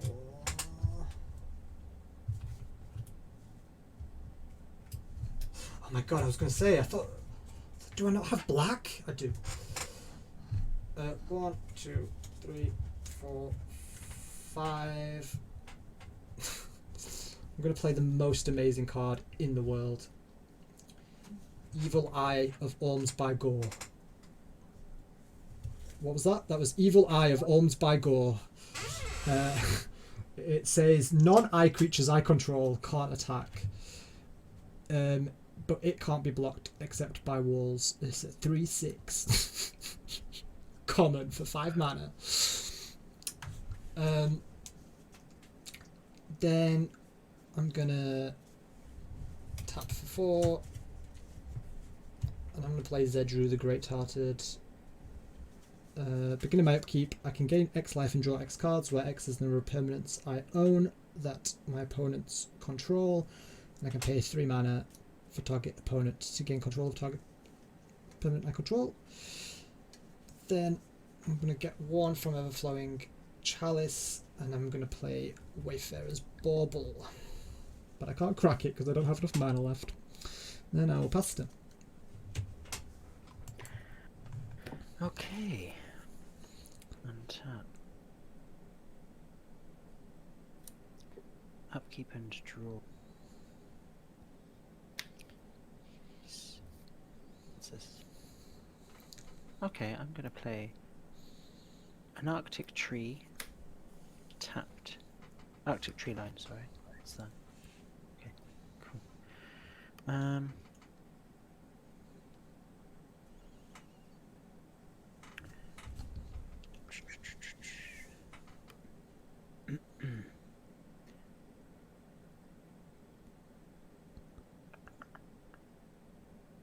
That could be pointless.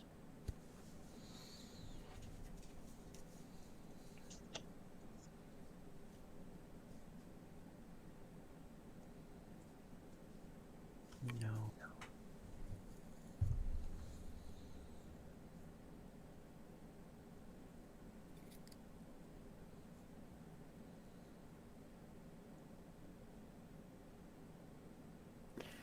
I'm going to tap 5 for Oran Frostfang. Attacking creatures you control have Death Touch. Whenever a creature you control deals combat damage to a player, draw a card.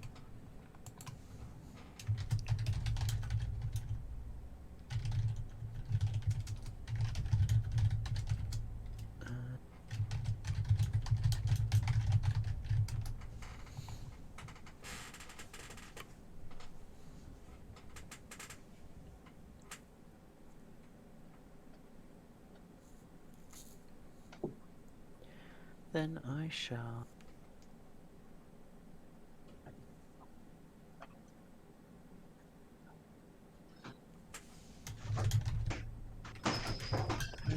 do I want to pay the 1? No.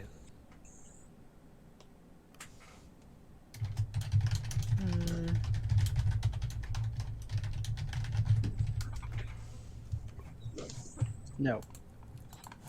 I will pass the turn.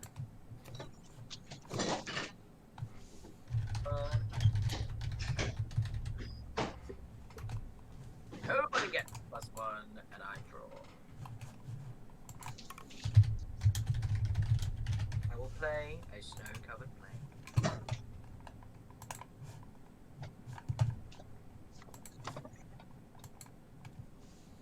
I will pay 1, 2, 3, 4, 5. Bring back Best Boy.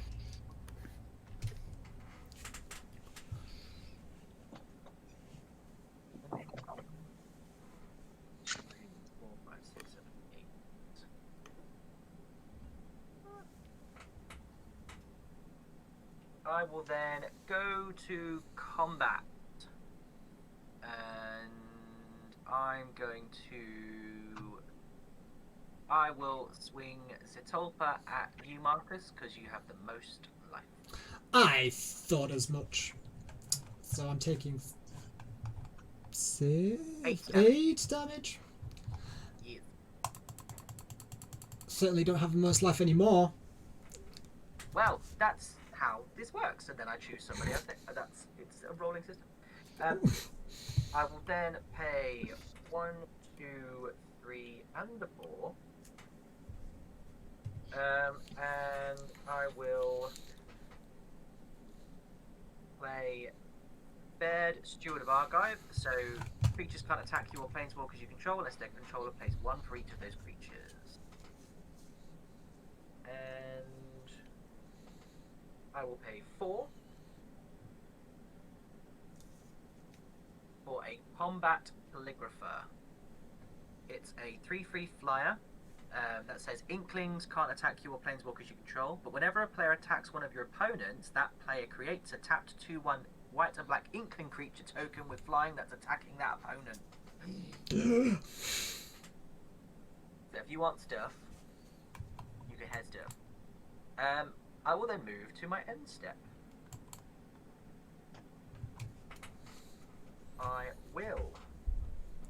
I'm going to put 2 +1/+1 counters on Zetolpa.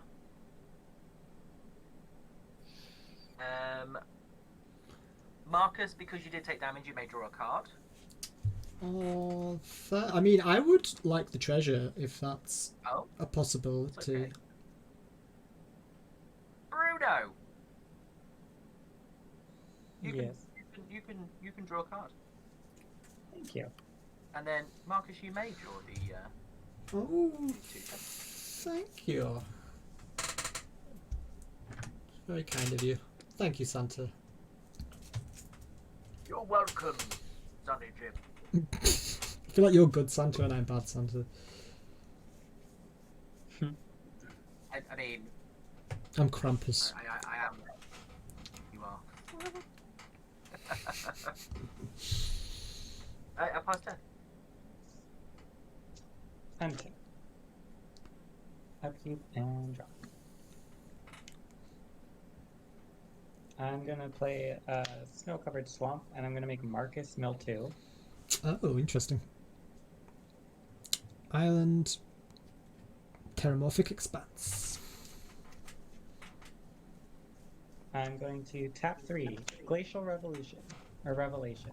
Reveal the top 6 cards of your library. You may put any number of snow permanent cards from among them into your hand, the rest into your graveyard. 2, 3, 4, 5, 6. So, any number of snow permanent cards. They're all snow permanents except for Dissolve, which will go into my graveyard. Okay. I'm putting an island, a swamp, Narfi, and Glittering Frost into my hand.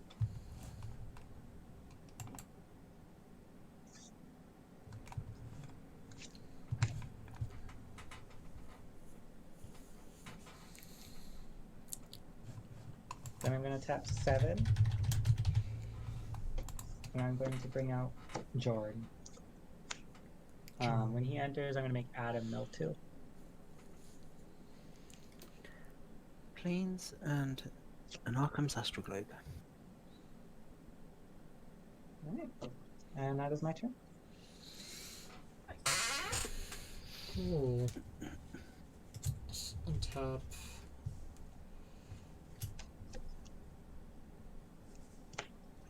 Draw. Oh wait, nobody has any of my permanents right now. No. Play a Swampy's Land.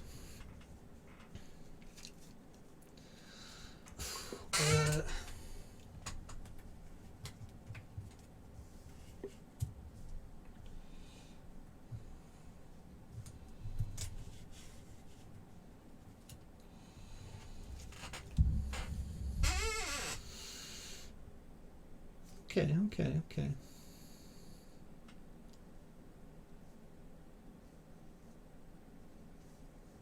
I'm going to start off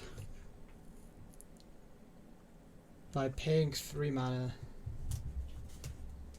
one of each of those colours, to give Evil Eye of Gorms to Sean.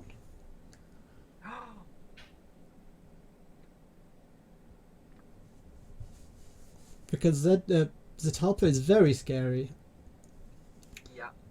so your non-eye creatures can't attack. Wait, what? But Zetalpa is Is it an eye? so cool. Could be eye dinosaur. There's an eye in Dinosaur.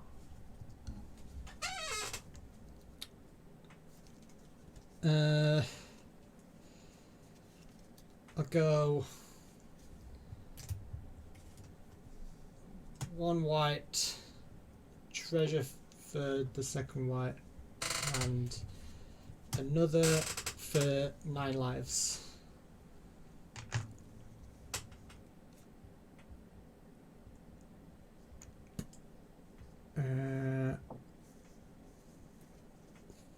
Then, I mean, we know what 9 lives does. Sacrificing the treasure for white, blue, red. I'm going to give 9 lives to Bruno. Sadness. I gave it to Adam in the last game. Yes, you did.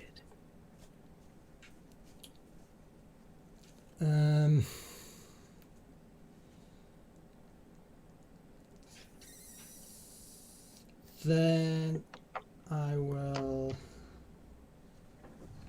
tap for 2, and I'm going to play Bucknard's Everfull Purse. Oh, that's a nice present. It is a nice present. We like that. We like that. That one lets me roll a d4 and create that many treasures, and then it goes around to the person on my right, and it will continue going around when people use it. Pass around party. Yeah, pass around. Pass around. Then I will pass it in. Okay. Untap.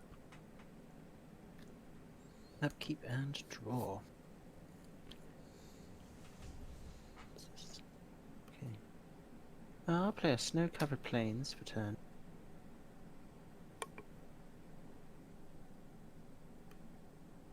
Hmm.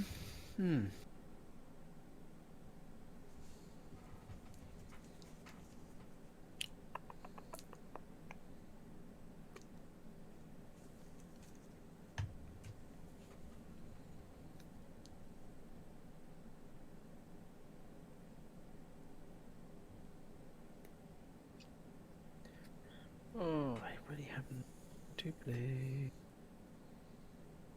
What was that again?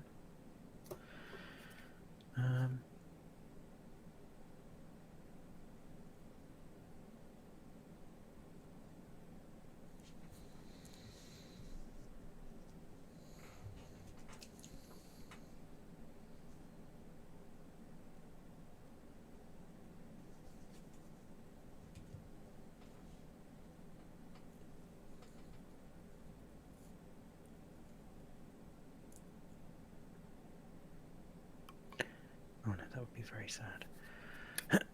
Okay. I'm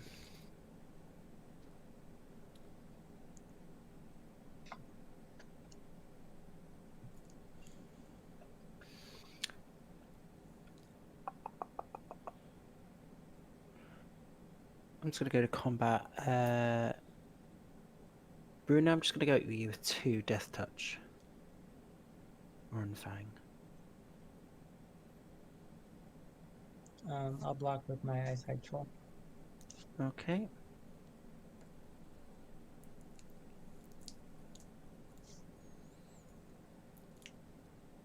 Then that will... I will now have to pass the turn.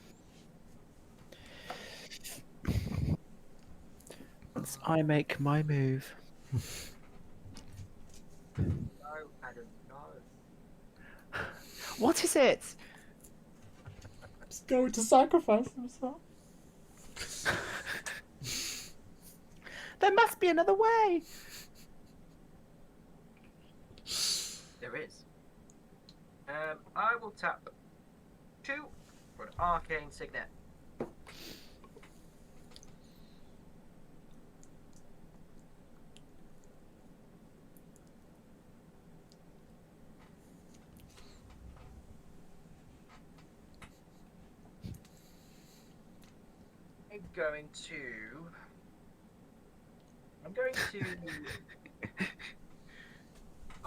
I'm gonna get some gosh dang loyalty out of this situation. I'm gonna tap 1, 2, 3, 4, 5. Okay, and I'm gonna cast Promise of Loyalty. So each player is gonna put a vow counter on a creature they control and sacrifice the rest. Each of those creatures can't attack me or planeswalkers I control for as long as it has a vow counter on it. You are going to swear allegiance to Glunch the Almighty. Okay?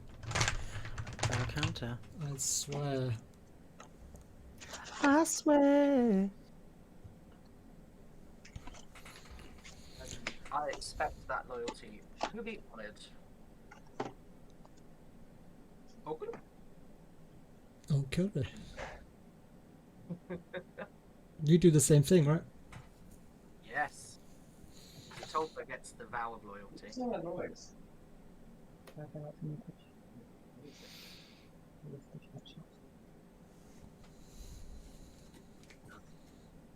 You can have your ivory back as well. It goes to the graveyard.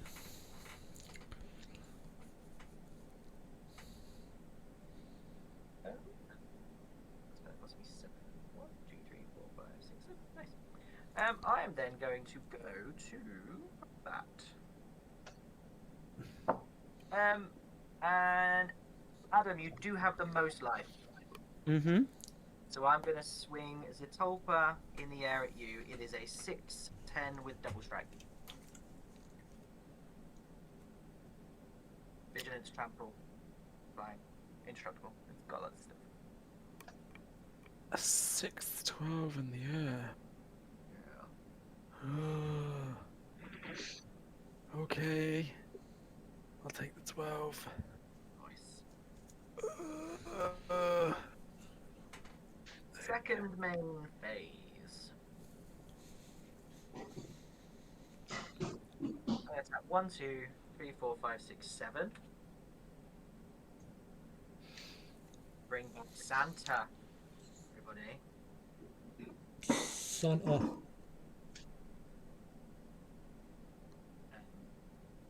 Then I'm going to go to my end step. And I'm going to put 2 +1/+1 on the top. Adam, would you like to draw a card or get some treasure tokens? Because I did just smack you really hard. I'd like to draw a card, please. I'm going to draw a card and...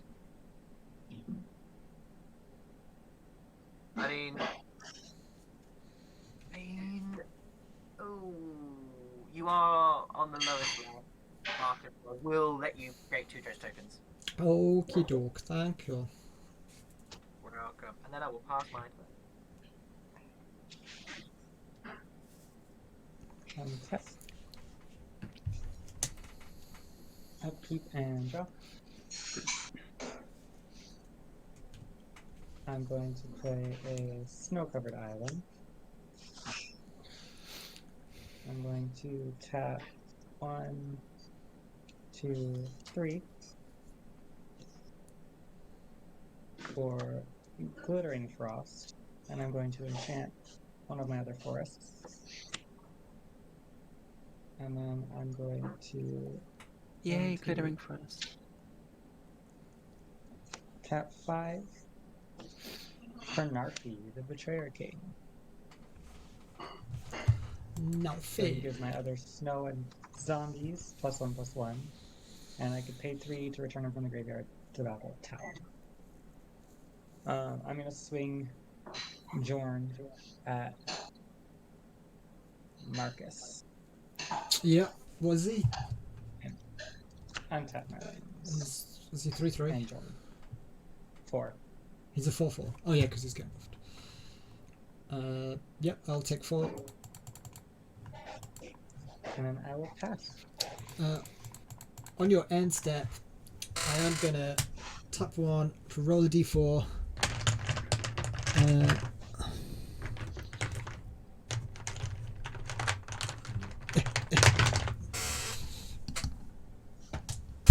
I got 1! Oh. 1 treasure. Ooh. Paid 1, got 1. But that does go to Bruno. Aren't I technically to your left? You are not. You are to my right if we were sat around a table. You're to my left. I go through this every single time. Obviously, you're to my left on screen, but if we're sat around a table, you're to my right. It means the player that has just been if you're going clockwise. That's fine. I was just confused. Because otherwise, So we're if Adam gets it and then Sean gets it and then you get it, it's going to go around the board a lot faster than was intended. That's fair. So it needs to go backwards. But it does go to you tapped. Now I'll untap. I have an upkeep trigger. I will gain 2 life and draw 2 cards because 2 of my permanents are in someone else's position. And I will draw a card for the 2.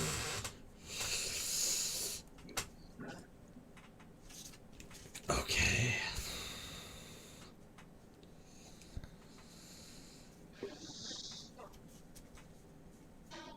This is a whole thing. I'm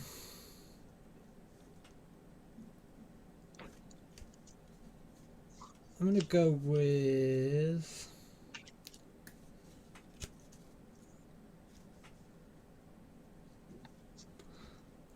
ooh.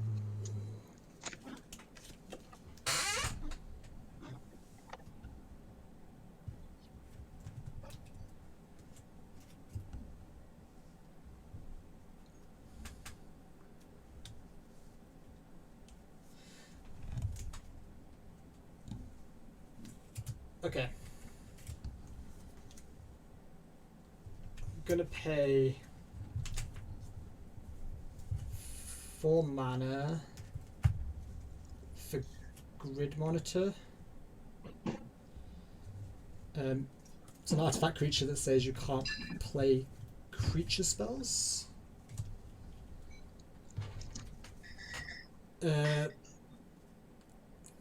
Then I will pay 3 mana for Role Reversal and exchange control of 2 target permanents that share a permanent type.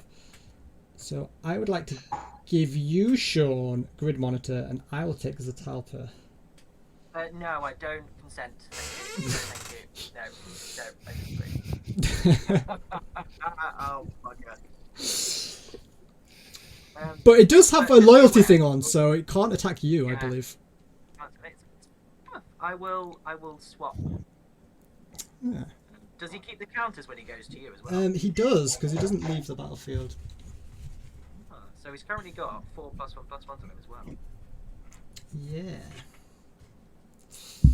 Whoa. That's fun. I've got the artifact. It's a 4/6, but you can't cast creature spells. Well, what if I don't want them? You don't have to. I want to play this land for the turn, which is a Crystal Grotto, which enters tapped, and I scry 1. I'm going to put that at the bottom.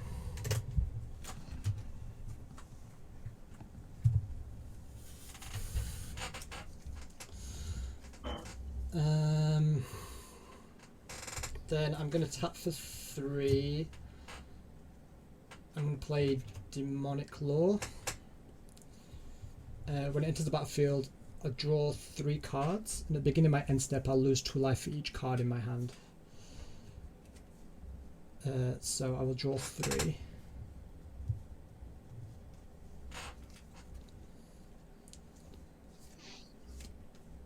What is Zedru at? What is he at? Yeah, power and toughness. Oh, he's a 2/4. Alright. That's just a counter to say that he can't attack. Sean. That's fine. I was curious.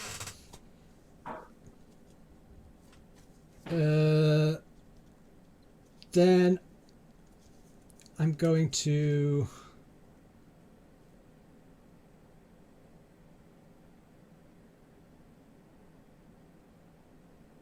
Oh, sorry. I could have actually paid with Everflowing Chalice instead.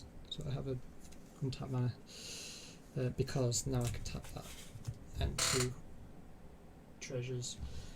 And I'm gonna give Demonic Law to Adam. So at the beginning of your end step, you'll lose 2 life for each card in your hand.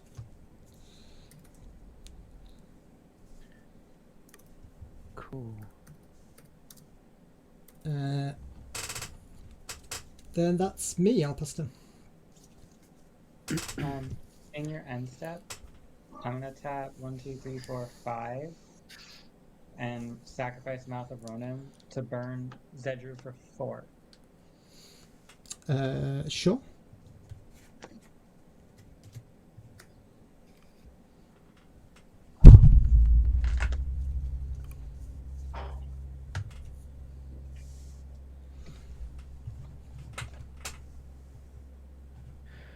Well, nice.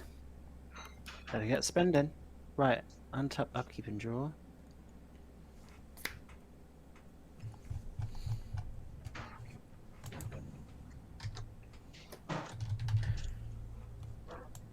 I'll play a snow-covered forest.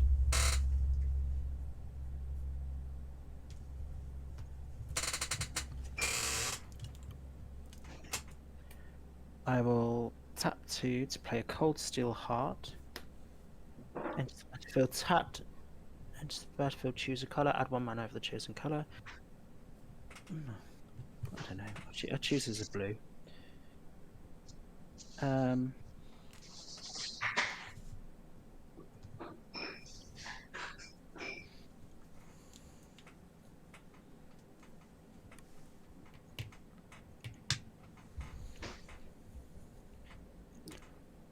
I believe he's still alive.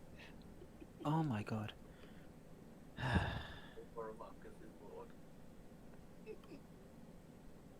Always do this to me. Always.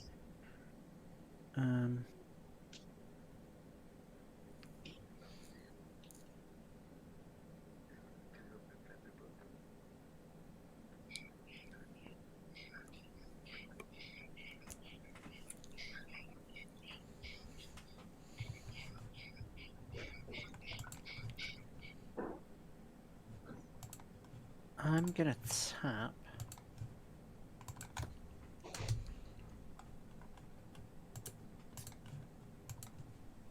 A green, a white, and a blue. To play Broker's Charm, I'm going to destroy that enchantment you gave me. Sure. Because I don't want to lose 12 life. That makes sense. Thank you very much for your services. What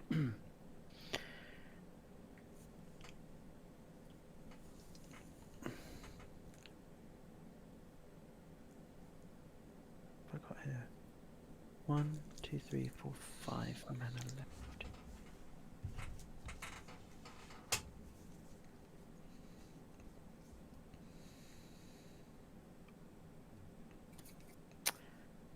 Oh no, I don't have that. I have this. What are we doing? Come on. Be sensible. Right, okay, that's a little better.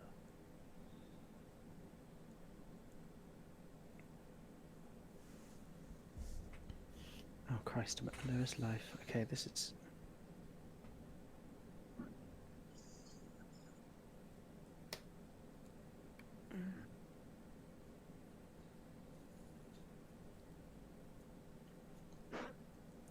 This is. No. Okay.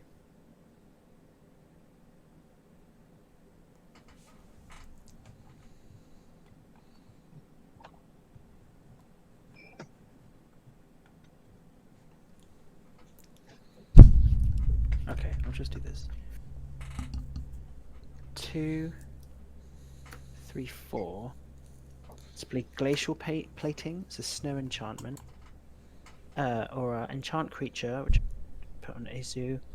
Cumulative upkeep is 1 snow permanent snow mana. Enchanted permanent gets +3/+3 for each age counter on glacial plating. So yeah, on each upkeep put a counter on it. That's how many +3s it has. And Okay. how much mana you have to pay. Yes. Past it.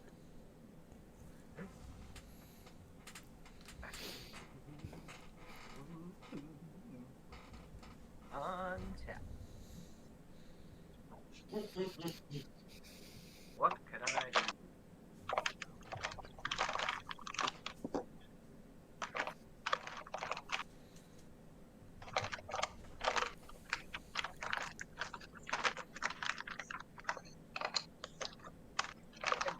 Go to combat.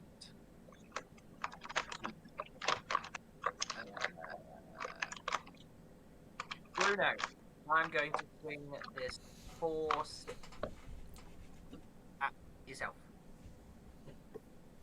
I'll block with Narfi. How big is it? 4/3. Fair enough.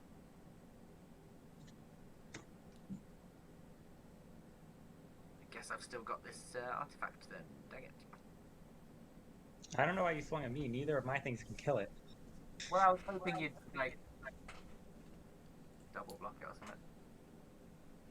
But also, I've not attacked you for a while, so just letting you know I'm still here. I will then go to my end step. Marcus, On your- to On your end step, I'm gonna pay 3 to bring Narfi back tapped. nice. Marcus, you can put 2 +1/+1 counter the creature. Oh, which creature? I will put on to topper. Yay! Yay! I'm going to draw Can a you turn it card, down, and Bruno, you can make 2 treasure tokens. Let's see what you can do with this turn.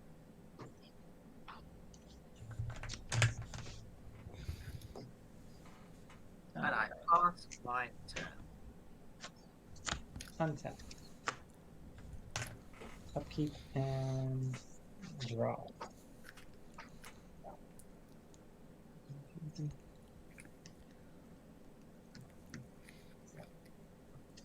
I'm gonna play Dark Depths.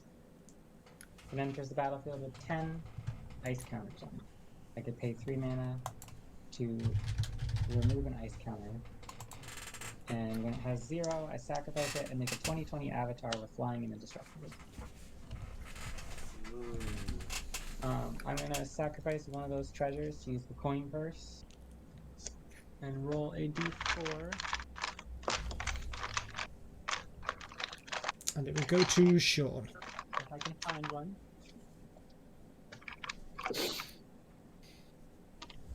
I got 3. And then it passes to you. So I have 4 here.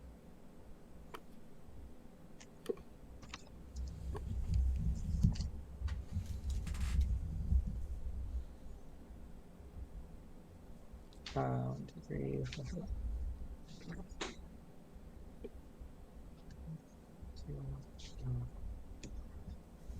I'm gonna tap all my mana down and sacrifice all of my treasures. Remove 5 ice counters. I'm going to move to combat, and I'm going to swing Jorn Yeah,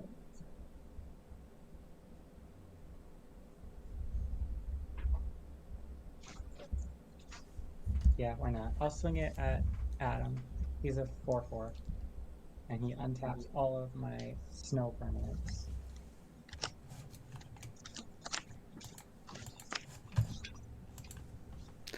I'll take the 4.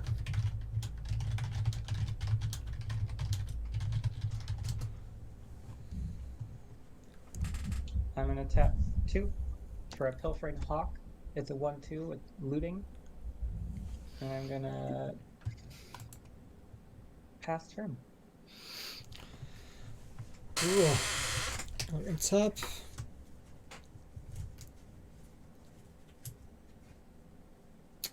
I have a question. I'm just trying to Google.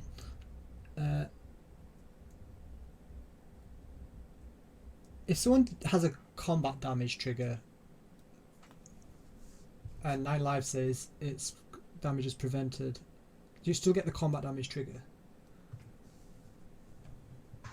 It depends on if it's a replacement effect, which I think it is.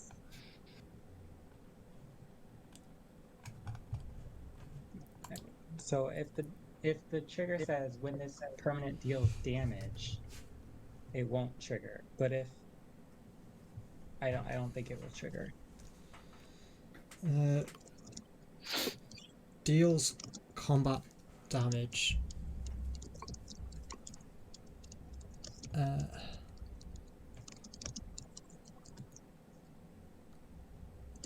Because it prevents the damage, but does it actually prevent the fact that you were dealt combat damage?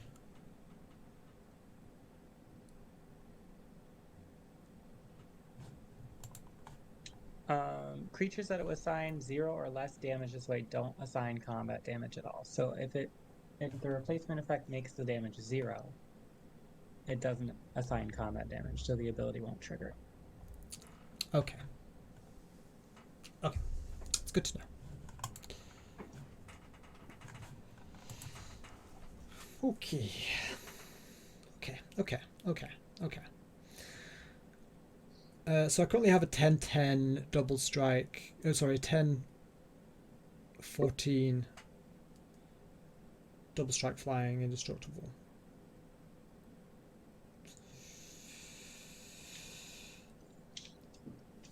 That's something, right? That is something. Sure, something. I'm gonna tap for 3. I'm going to play Cut a Deal. Each opponent draws a card, and then I draw a card for each opponent who drew a card this way.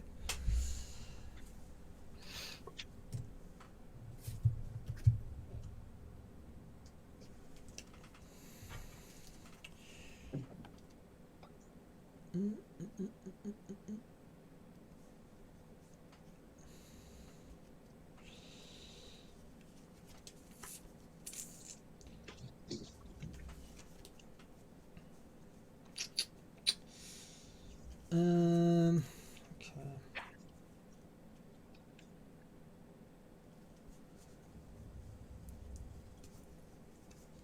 Ugh, I don't have tons of options.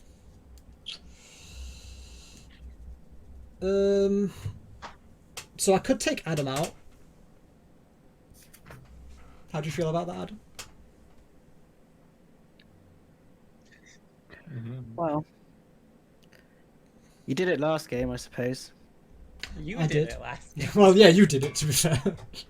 Well, I just misread the card. Didn't quite understand it. I thought you were going to leave me to last.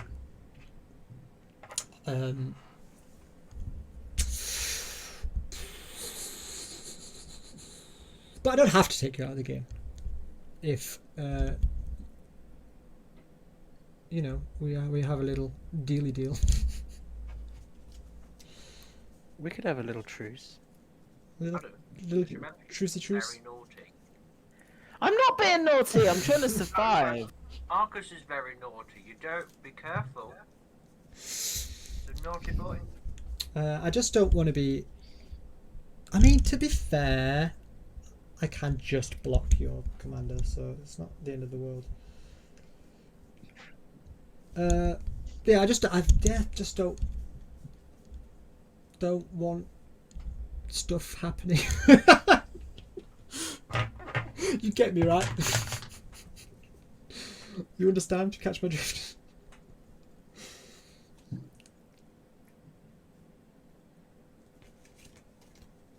Yeah?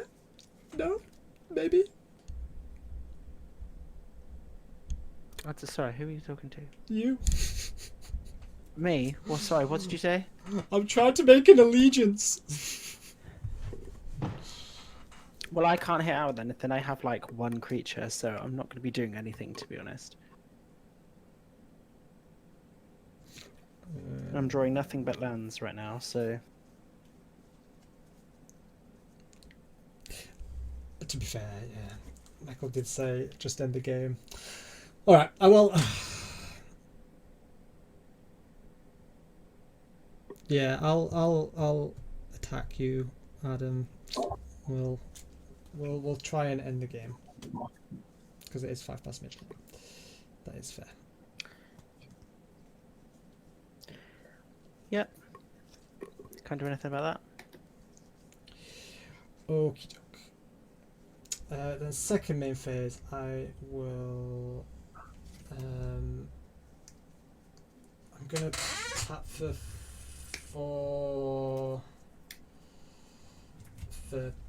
Puka's Mischief, which lets me exchange control of target non-permanent I control, and one of permanent an opponent controls with equal or lesser converted mana cost. I'll do 2 for Mind Stone. I'll play a land. Don't forget to gain the life for Zatalpa. Oh, has he got lifelink? No. I thought she did. No. Oh. I was gonna say, No. jeez. That's what I thought. She was super strong. I thought she had lifelink too. That's No. What it is, so. Then yeah, that'll be me.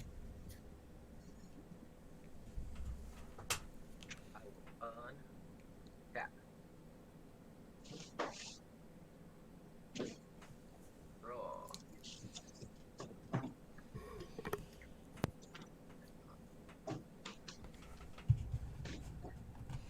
With the loyalty I'm thing, gonna go to combat. can I only not attack you if there's no other option? Or is it just forever? With the Val counter. Yeah. Yeah, you can't attack me with Zatalpa. You can attack me with other stuff, but not Zatalpa. Okay. Zatalpa. Not your. she have a Clementine. Anyway, She have a Clementine. Marcus, I'm doing your 4-6. 4/6. Yeah. I'll take 4. No! Marcus, What? if you kill it, that would be cool. Oh. Is that what you wanted? That's, listen, you're being very, very naughty at the minute, and I'd like to at least take one berry off the very, very.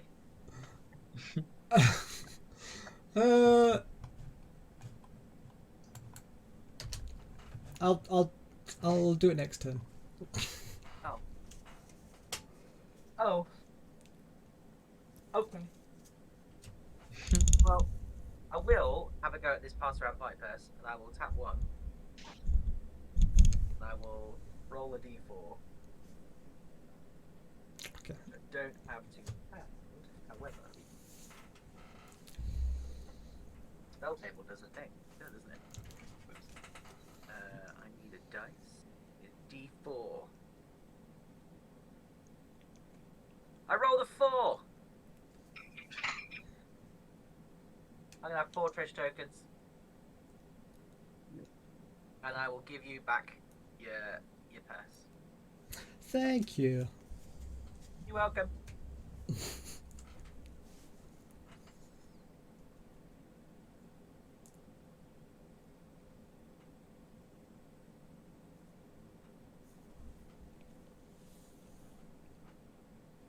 And I will then. I will pass my turn. Then I gotta do Glunch. Oh yeah. So mad about not having. Yeah, I'm going to. Marcus, you can put 2+1/+1 counters on a creature. Okay. That goes up to 8 counters. I'm going to draw a card. And then, Bruno, you get to create some tokens. Alright. In your end step, I'm gonna remove 3 more counters from Merit Lodge. From Dark Pulse. Nice. Untap.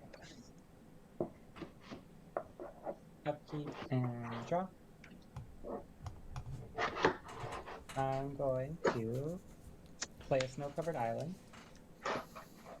I'm gonna tap 1, tap my hawk to draw a card, and then discard a card. I'll discard a snow-covered island. And then I'm gonna tap 6 and remove the last 2 counters off Merit Lodge. Sacrifice it, and I have a 20/20 black avatar creature with flying and indestructible. I'm just going to use the land. And that is a 20/20.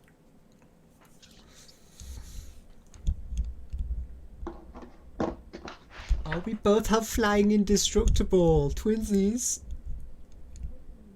Wait, what? Guys, what's happening? Nothing.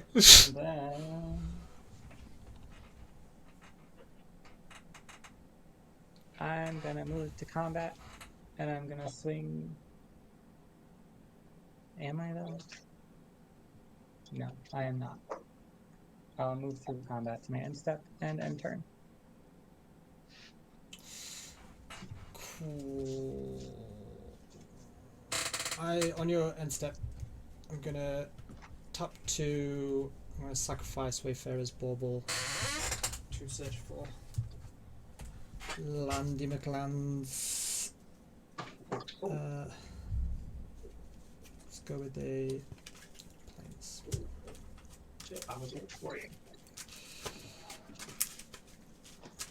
Then I will untap.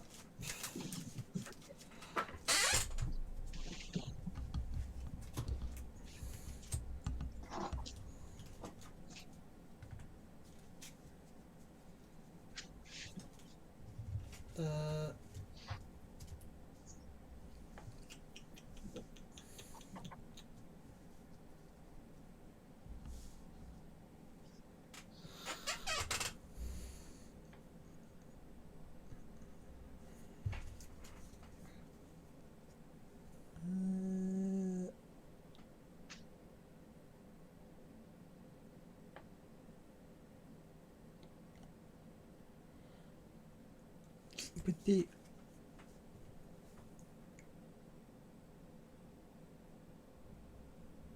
no, I'm good. I'm good to draw. Ooh. Turn 70 Sol Ring. Perfect. Then I think I'm going to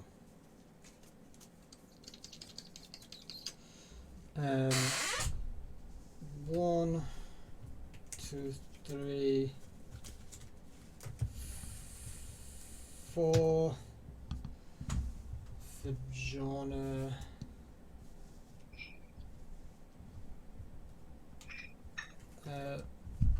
1, 2, 3, 4 for Vernog. Do you want to investigate? Sure. Oh, I'd love to. You may investigate. Bruno? Yeah. Cool. I'll investigate 3 times.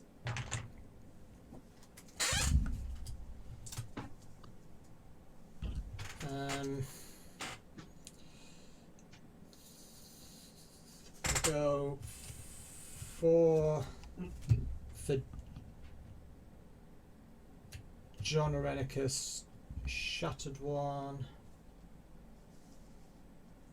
Getting my instant target opponent gains control of up to 1 target creature I control, put 2+1/+1 counters on it and tap it.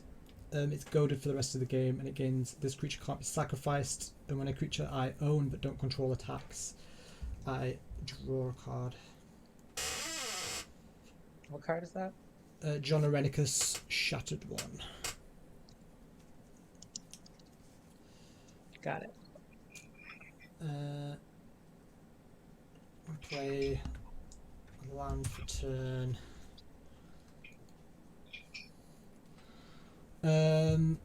Then I will move to my end step.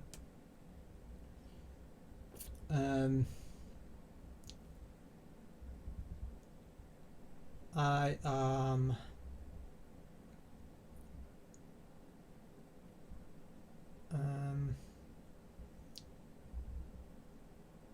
because there's no point me attacking because Dark Depths is, so you've got flying and indestructible, right? Yeah. Yep. And I do have vigilance, but there's no point in me attacking. I'm not going to give anyone anything. You could give me Zatolba back, that'd be lovely. So you can beat me up with it. Well, So it's goaded, so I'm used to. I will pass the turn, and I'm gonna sacrifice Myriad Landscape, search for 2 basic lands that share a land type. So you can take your turn while I do that. And I'm also gonna sacrifice the clue token and brook up.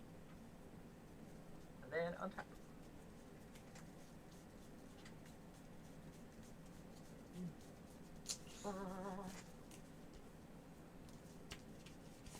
I'm going to the mountains.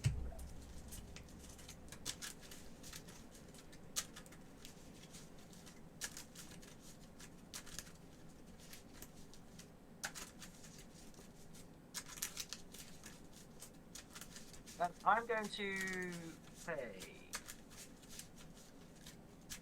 1, 2, 3, 4, and I'm going to cast Return to Dust. Exile target artifact or enchantment. If I cast a spell during my main phase, I can exile up to 1 other target artifact or enchantment. I'm going to target Bruno's 9 Lives and It my has hexproof. It has hexproof. Does it have hexproof? Yeah. Okay, I'm not going to target that then. I am going to target I'll target this artifact grid mark thing. Yep. And then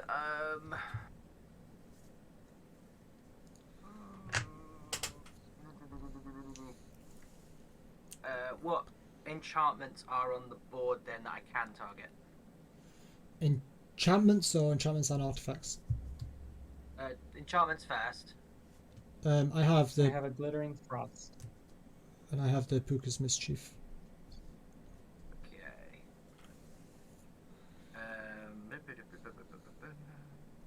And yours was the what? Sorry, Bruno. Glittering Frost, it just makes my land tap for an extra mana.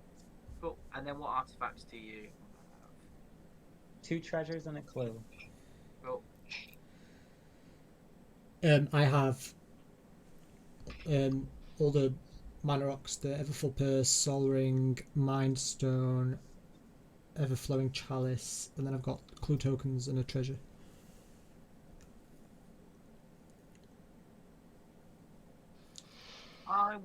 I'll target your Puka's Mischief then, Marcus, as well.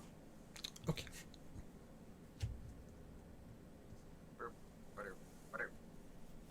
Okay. I will play a Forester's Land turn.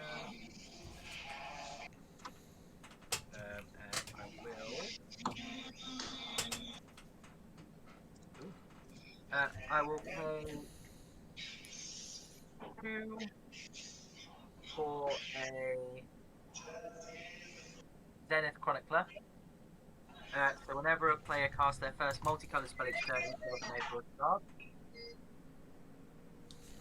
I will then fight the sound and keep talking. And a 3 for a Sergeant John Benton. Trample and haste. Whenever Sergeant John Benton deals combat damage to a player, you and that player each draw that many cards.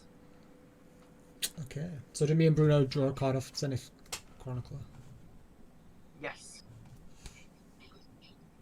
1, 2, 3, 4, 5, 6, 7, 8, 9, 10.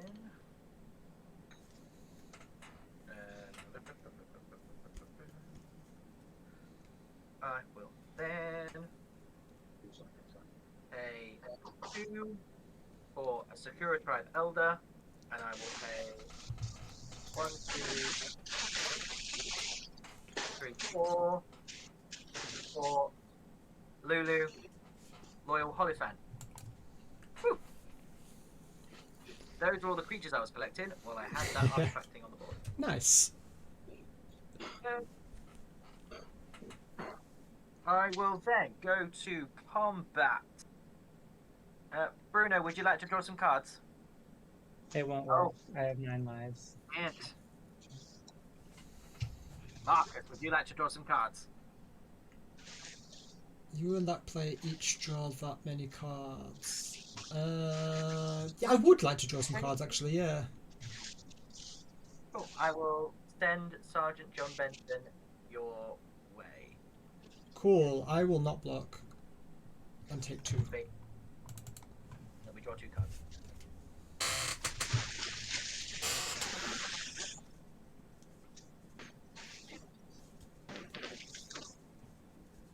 I'm going to second main phase, crack 3 treasures for Gutsil Malamut Exemplar. So it's a 3/3 cat warrior that says your opponents can't cast spells during your turn. Whenever one or more creatures you control, each with power greater than its base power, deals combat damage to a player, draw a card. Whew.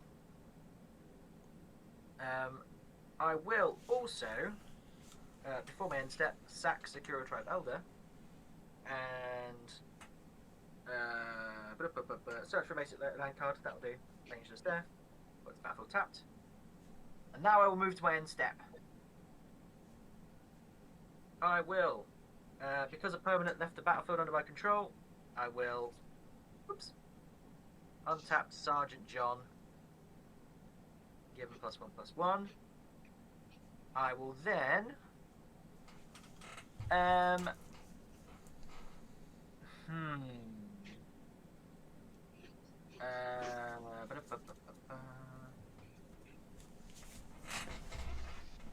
I will. Marcus, you can put 2 +1/+1s on a creature you control. On a creature I control, Yeah. I'm gonna put it on to Vernark. Nice. I will draw a card. And Bruno, you can make 2 treasure tokens. And I will pass my turn. Before you pass, I'm gonna crack the clue and draw a card. Nice. Untap. Upkeep and draw. I'll play a snow-covered island. I'm going to tap 2 to cast Bitter Chill on Zatalpa. When it enters, tap enchanted creature, and it doesn't untap. Sure.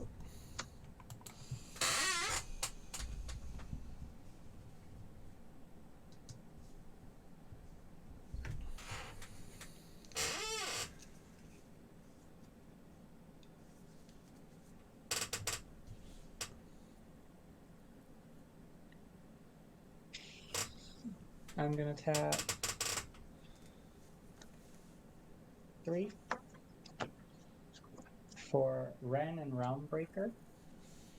Lands I control have tap, add 1 of any color. I can +1 her to make up to one target land, become a 3/3 elemental with vigilance, hexproof, and haste.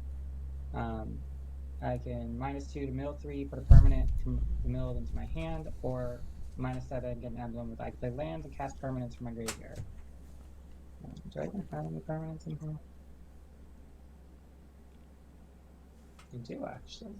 I'm going to -2 her, so she'll be down to 2. I'll mill 3. I'm milling Graven Lore, Rimewood Falls, and Dissipate.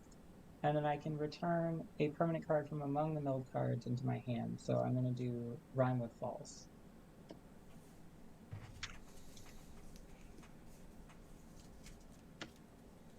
Pretty sure I played a land already. I'm going to tap 1 to tap my Pilfering Hawk to discard that Rimewood Falls and draw a card. Well, I draw and then discard, but same thing.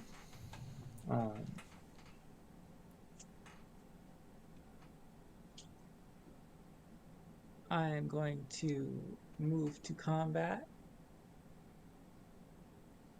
And I'm going to swing Merit Lodge at Sean and Jorn at Marcus, which will untap all my snow permanents. He's a 4/4. Jorn is a 4/4. Merit Lodge is a 20/20. Flying indestructible. Flying indestructible. Yep. I will declare Lulu as a blocker. I'll block with Vernog.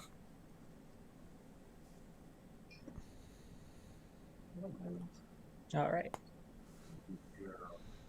And when he leaves the battlefield, I didn't do this last time actually, but he does his trigger again. So, do you want to investigate, Sean?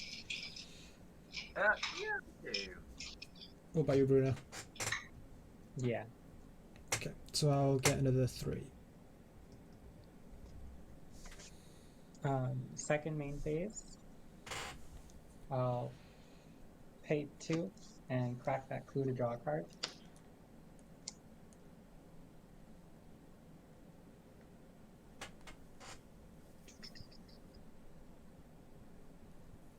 I'm going to tap 1, tap my Pilfering Hawk to draw a card and discard a card.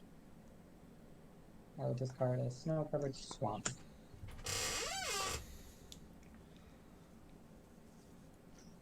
I am going to tap 2.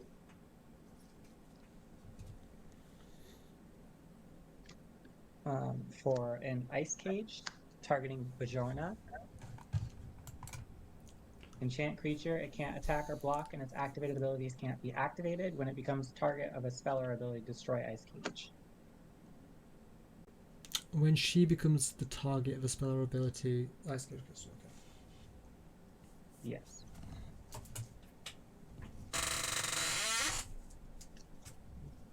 And then I will pass On your end step, I am going to tap Plains to sacrifice Mind Stone and draw a card.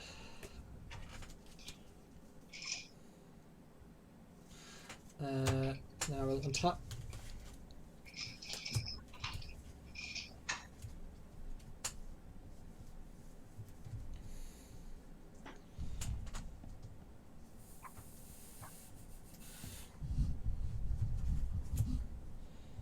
Does it open untap or does it stay tapped? Sorry, the top it doesn't. It stays tapped, yeah. Stay tapped. It does stay tapped. The topper.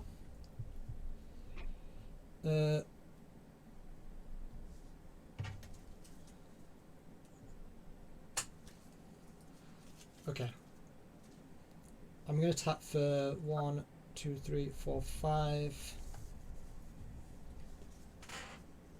And play Modify Memory to exchange control of 2 target creatures controlled by different players. And if I control neither creature, I draw 3 cards. the targets are going to be Marit Lage and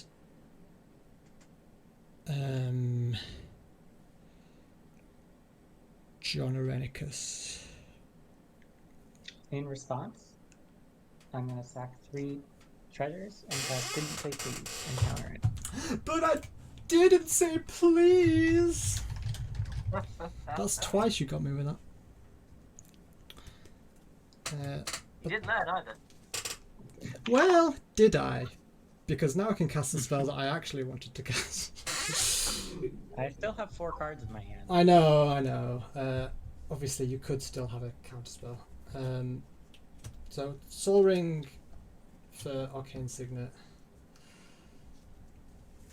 And then we'll go 4 for Spiteful Visions.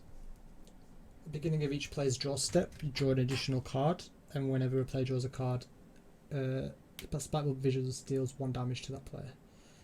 Just like a Necrozar, except for it also affects me. Very spiteful. It's a Spiteful Vision.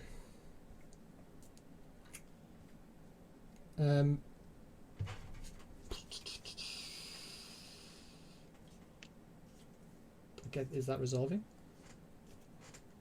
Yeah. Yeah. Okay.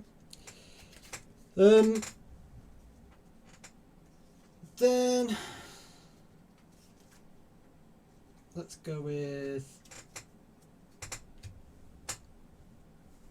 I'm gonna do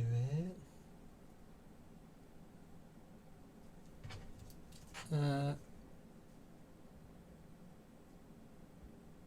It is looking very Marit Lage, but if he kills me, he dies. Yeah. I'm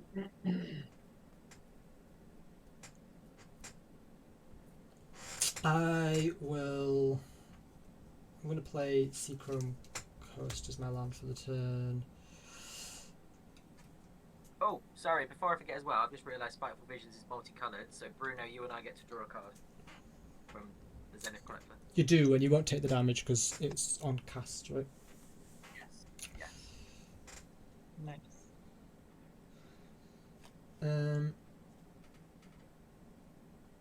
Yeah, I mean, I think at this point, I'm just gonna. Oh no.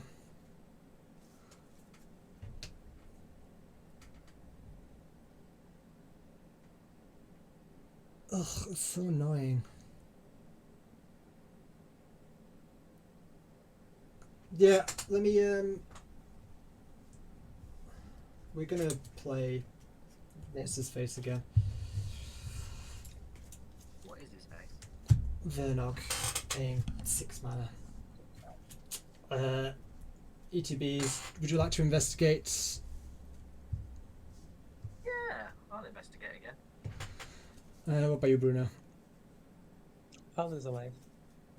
Okay. So I get 2.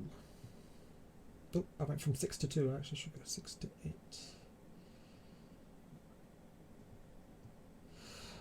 Alright. Now I am done. Go ahead.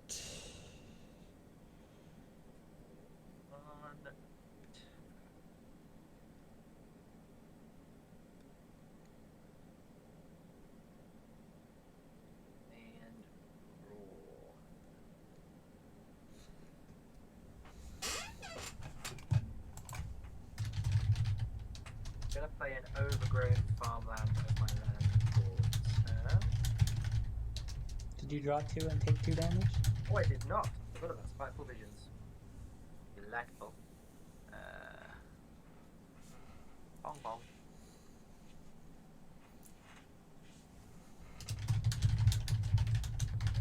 I will.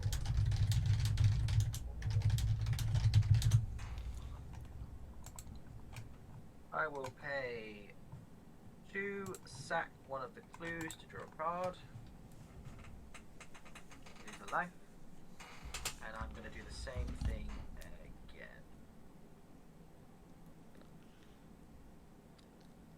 card, lose a life.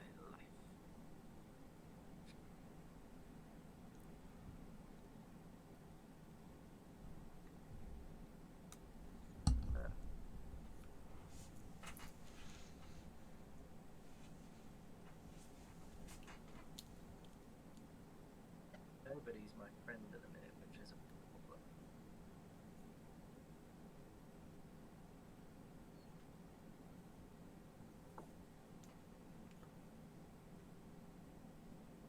So, let's see if I can do this and do something. I'm going to tap 1, 2, 3, sack the treasure, 4, 5, 6.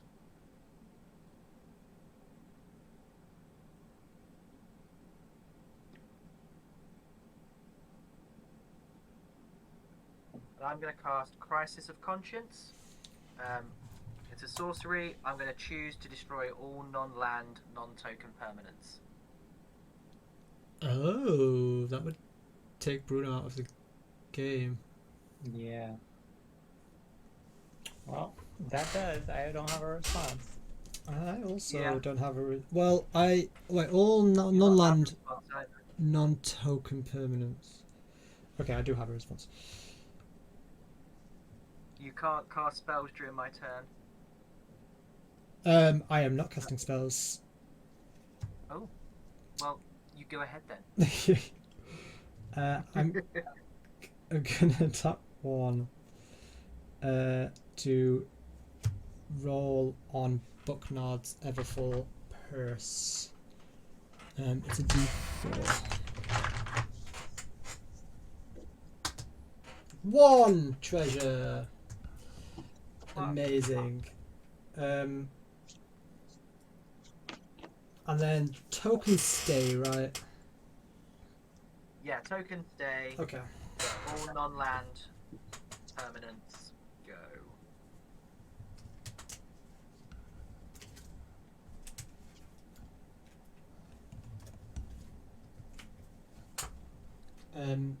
Vernog has another trigger. Do you want to we get to, investigate? Yeah. Yeah. Do you want to? Yeah, I'm going to investigate. Sure. I'll have 10. It's just us now, and I can't attack you with Zatalpa.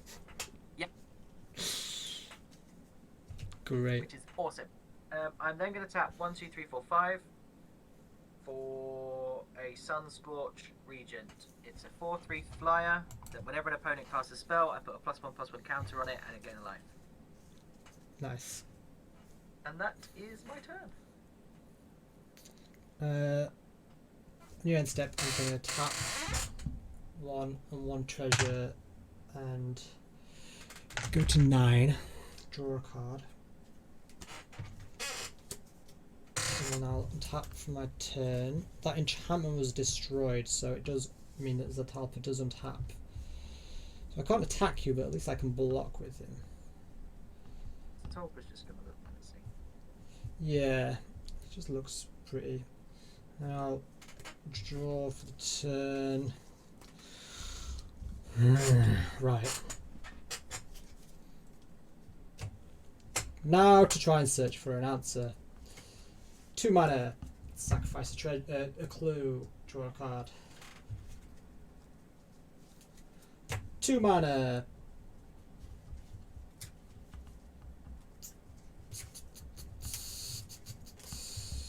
Sacrifice a clue, draw a card.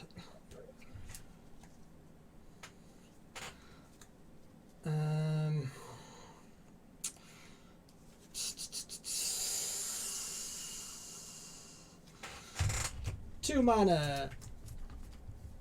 Sacrifice a clue. Draw a card. Well. Well. 2 mana. Sacrifice a clue. Draw a card. Ooh. Ooh. Now we're talking.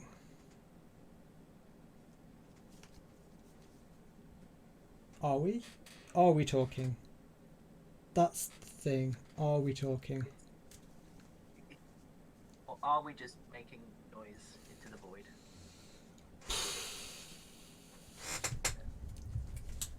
2 mana. Sacrifice a clue.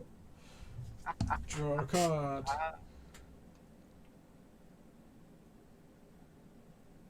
Are we human? Yeah, very true. Are we human? Or are we dancing? I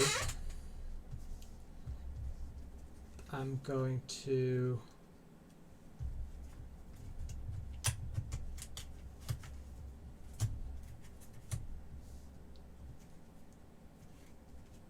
tap for 2 and play Flump.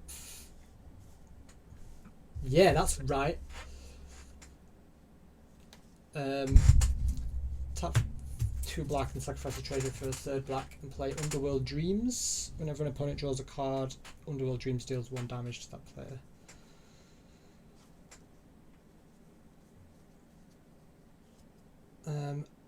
I'll play Shivan Reef as my land for the turn.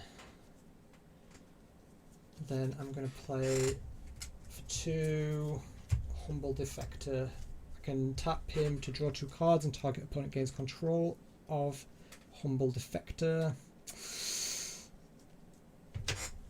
Then I'm going to pass turn.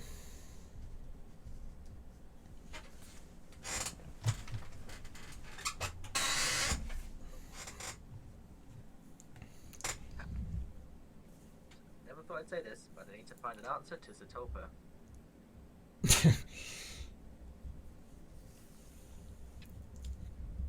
Yeah, just if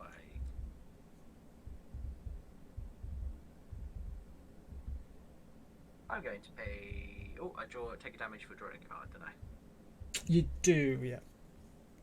Going to pay to sacrifice my clue token to draw another card. And take another damage. I will. Play land for turn.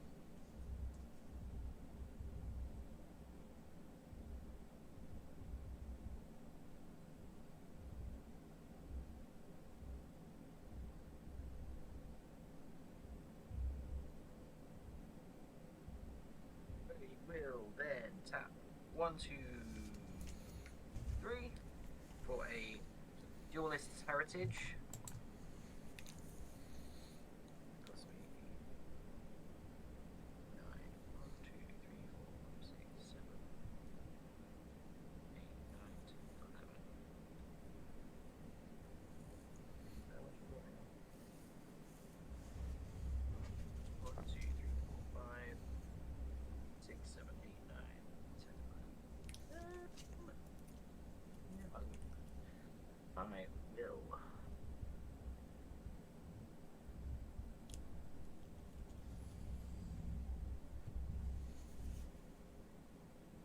Go 1, 2, 3, 4, 5, 6, 7, 8, 9. So once again, ask you to swear loyalty to Bloodthirster. Ooh, glunch. Glunch. Glungy McGlunch. Glunch. I will move through combat because that would be silly right now. And I will go to my end step. I will.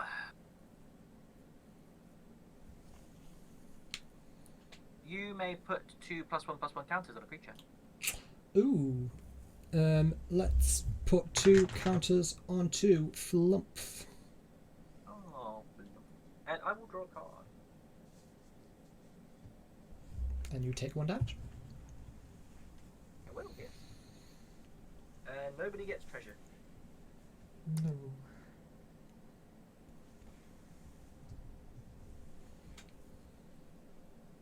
And then I'll pass turn.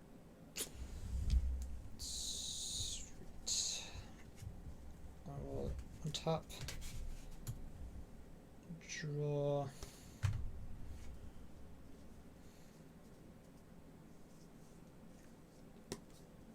many cards do you have in your hand?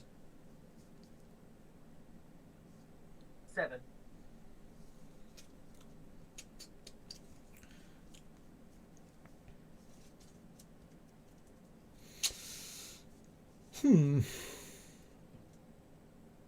I'm gonna tap Humble Defector to draw 2 cards, and you will gain control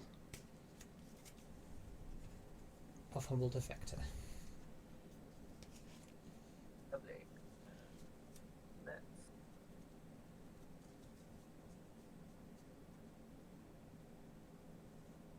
Kept.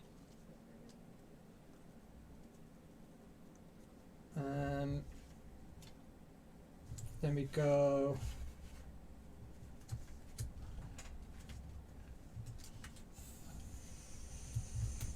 One, two, three, four. I'm gonna play Gambit, who is a Nekusar. As we very well know. Lovely. I will put the plus 1 on here and get a left. Then I will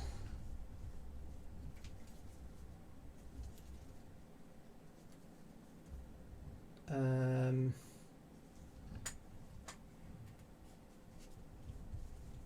going to play a Vault of Whispers as my land for the turn and tap for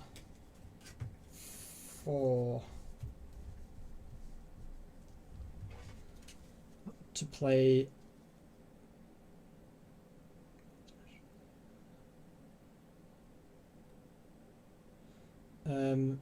Whispering Madness. Each player discards his or her hand and draws cards equal to the greatest number of cards played discarded this way, which is going to be 7, right? 7. Yes, it will be.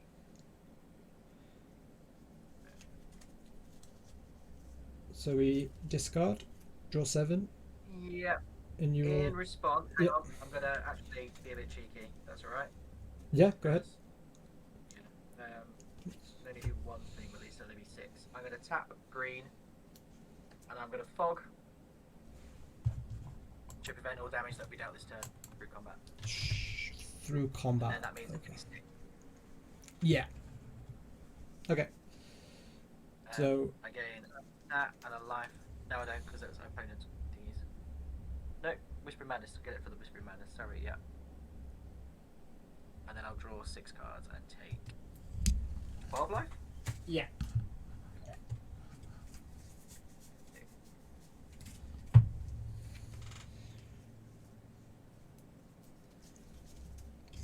I can exile this spell encoded on a creature I control. Whenever the creature deals combat damage to a player, its controller may cast a copy of the encoded card without paying its mana cost.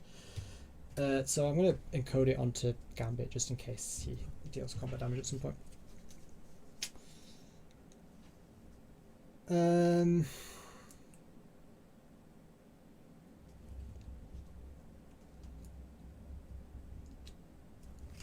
Then we'll go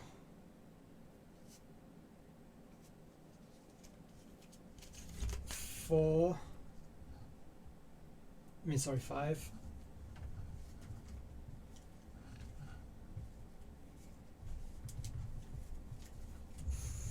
For a Perplexing Chimera.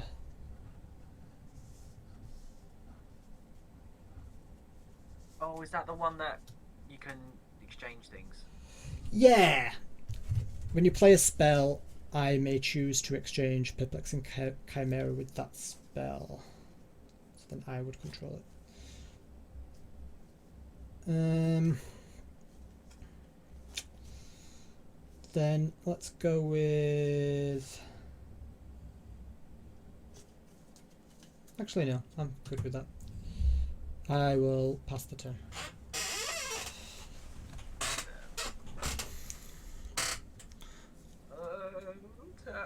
So you will draw 2 and take 2 damage.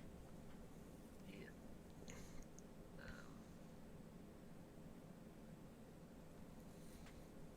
Is it 2 or 4? Oh yeah, yeah, it's 4. Sorry, yeah. Draw 2, take 4. Or 2, take 4. 2.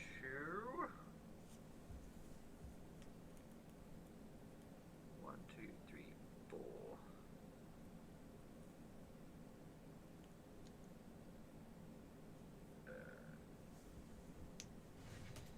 I'm going to start by crying. Tapping a green for a hardened scales. So if one or more +1/+1 counter put a creature you control, that many +1/+1/+1 counter put on it.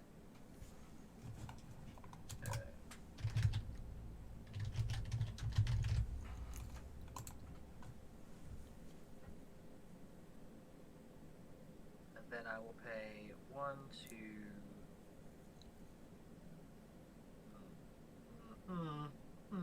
He says, pay 2 for a thought vessel. I'm then gonna tap the tappy guy to draw 2 and send him your way. Yeah. So you'll draw 2, take 4 again. Yeah.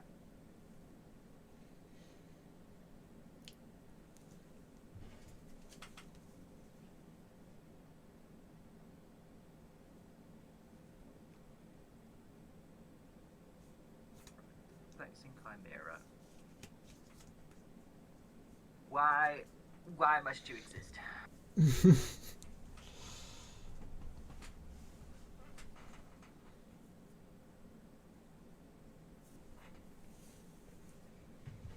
Master spell you may exchange control of the lands. Do you choose to spell?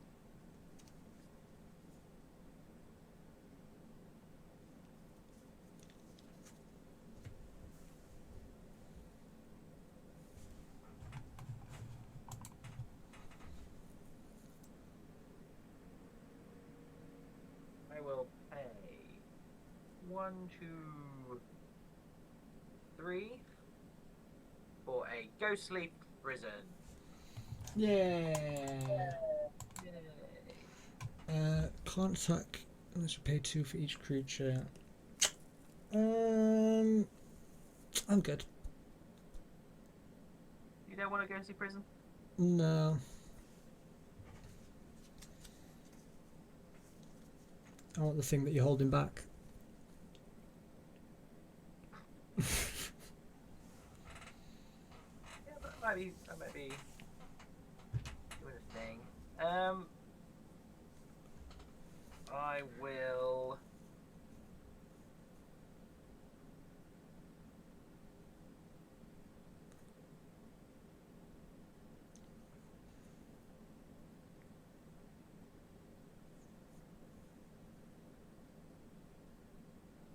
Tap a white, and I'm going to cast Squeak by the Cheeky House Mouse sorcery. Target creature you control gets +1/+1 until the end of the turn. It can't be blocked by creatures with power 3 or greater this turn. And I'm going to choose the Sunscorched Regent. It can't be blocked by creatures with power 3 or greater. How big is Sunscorched Region? It's currently a 9/8.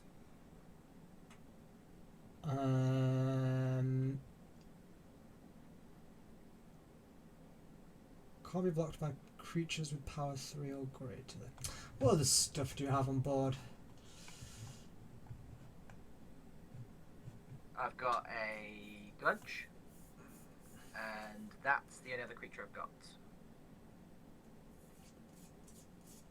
Oh, I've got the Duelist Heritage Enchantment, Hardened Scales, Ghostly Prison, and then a Fort Vessel as well.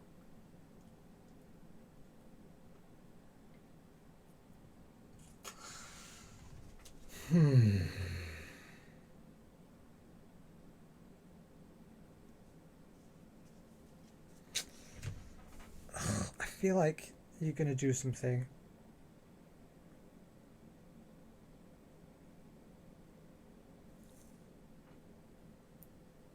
I mean, obviously you can give it double strike, but I can block it currently. Yeah. Can you? But why would you do it if you weren't planning? You think I'm one of them smart people, don't you? This is where you say yes, yes, yes I do. Yeah. Thanks. Thank you. Now I feel good. Thank you. I don't. The thing is, I don't want to regret not being able to block it.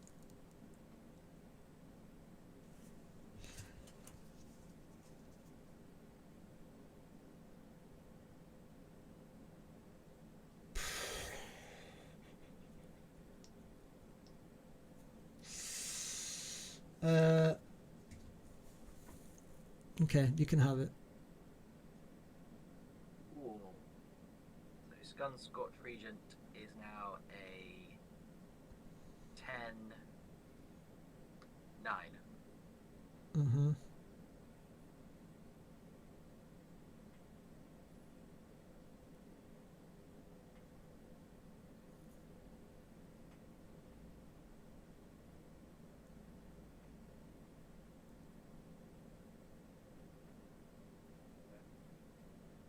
I am then going to try and do this plan that you think I've got in my head.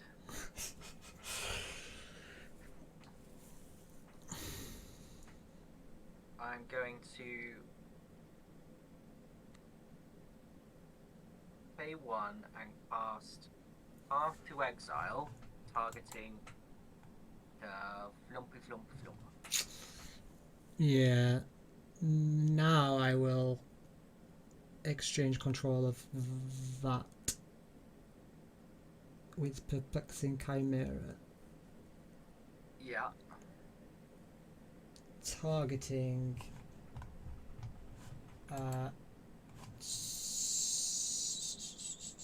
Sunscorch Regent. Okay.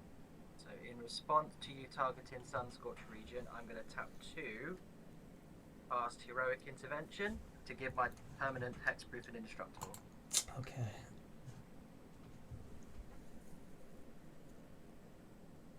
Is that okay? Yeah.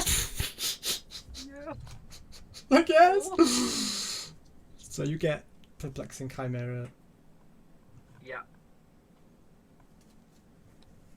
and Pass to Exile doesn't happen. Nope. Okay. Got the Chimera out of the way.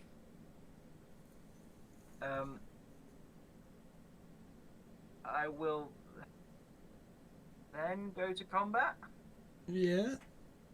and I will attack you with my Sunscorch Regent, and I will give it double strike. Okay. I will block with Flump. Yes. Okay. So it gets dealt damage, and me and you will each draw a card. Draw a card and And you take Two the dice. damage. That was so tense! so dead.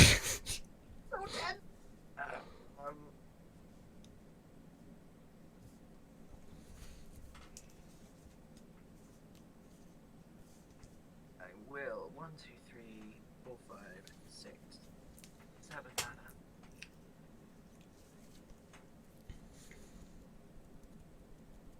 Okay, I will then go 1, 2, 3, 4, 5.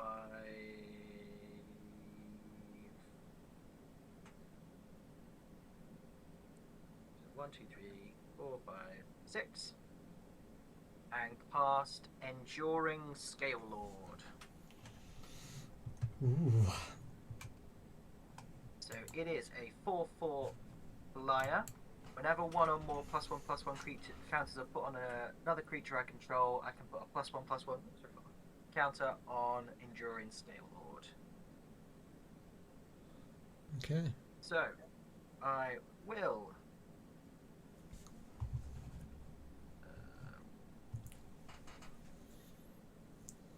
Yep, you are currently out of the way over here. Go to my end step. I will put 2 +1/+1s onto the Sunscorch Regent. So he's now got 7. Which will put 1 on the Endurance Scale Lord. Oh. So 3 on because of the hardened scales, 3 on Sunscorch Regent, and 2 on Endurance Scale Lord. And then you can draw a card. Yay. I'm going to pay 4 mana to crack 2 treasures to draw 2 more cards. Whoa. A little card.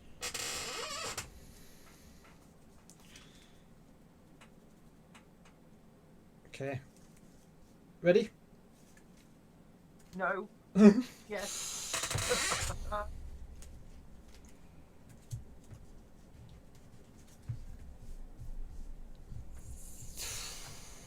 This is scary.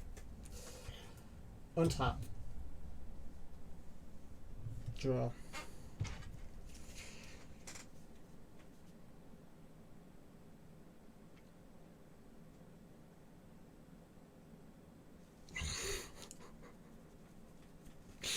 Oh god. There's so many things.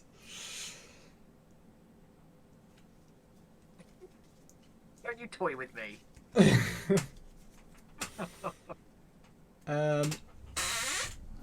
First, Humble Defector, draw 2 cards. Oh my god. And you will get Humble Defector.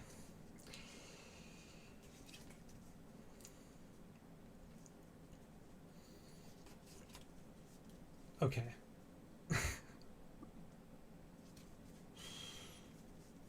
Oh my. Oh my. Planes as a land for the turn. Okay. 1, 2, 3, 4.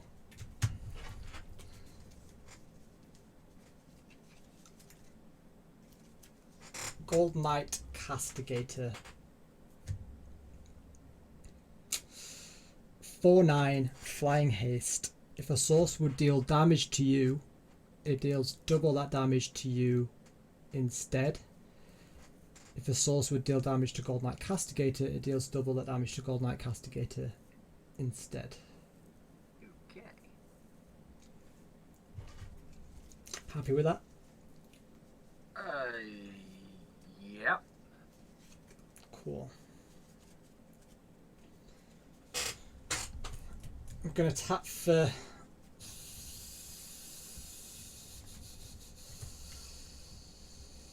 3. Wrong turn. Target opponent gains control of target creature. Targeting Gold Knight Castigator.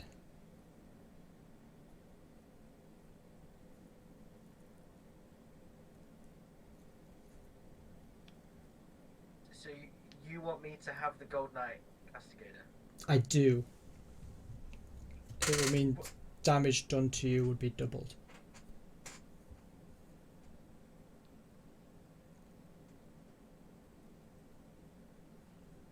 Okay. Alright, Yeah. so you get Gold Knight Castigator. So many things. It's 4/9.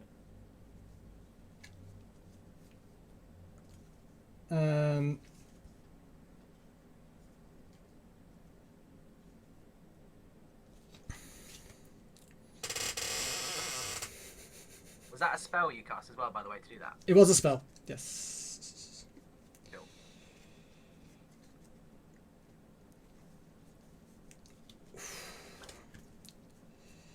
Um, Yeah, I've got one.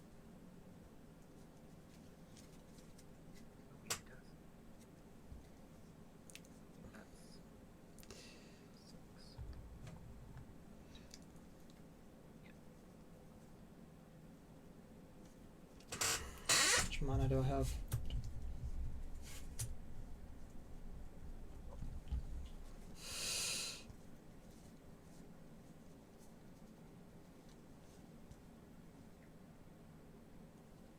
Okay.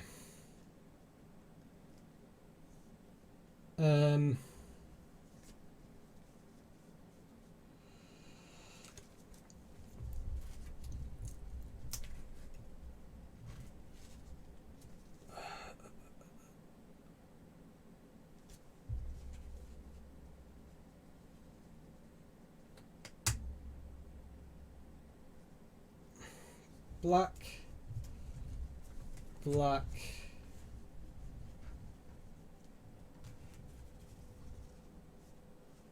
and 3 for Obnixilis the Hate Twisted. Whenever an opponent draws a card, Obnixilis the Hate Twisted deals 1 damage to that player and -2 to destroy target creature, and its controller draws 2 cards.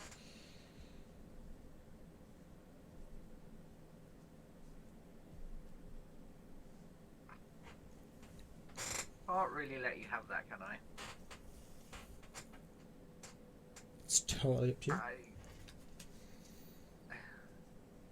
I will do the perplexing chimera thing. Okay. Why do you sound fine with that? It's completely up to you. I feel like it's not. I feel like whatever happens right now. Well, I'll do this. I will then do this. I'll gain my life. And then, yeah, I want your thing. Alright. So you get Obnixilis. I'll get Perplexing Chimera back. Oh, Nicholas.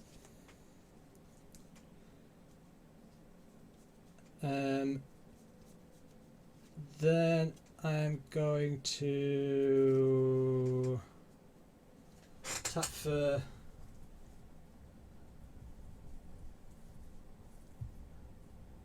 um 5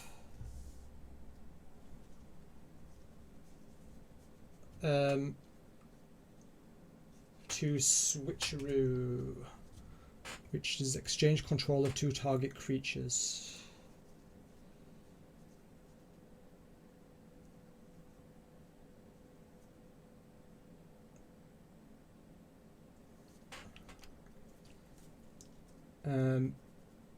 So I'm gonna exchange control of Perplexing Chimera and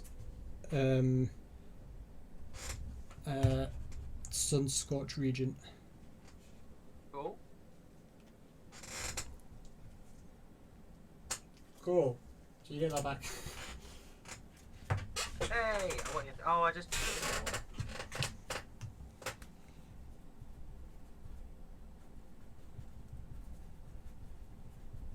How many counters did he have on it? Well, you just cast the spell again, so it now has 16. 16. Oh, that was 2. And it is. You got it tapped. Nice. Yeah.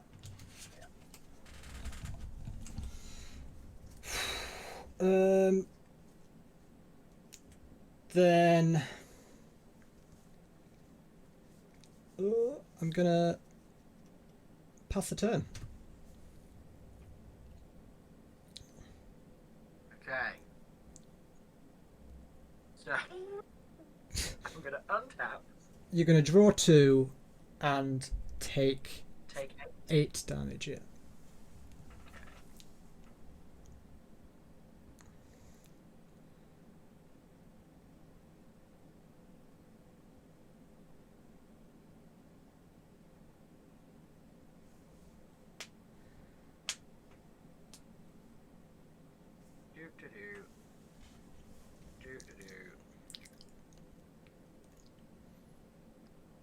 This is just very silly right now.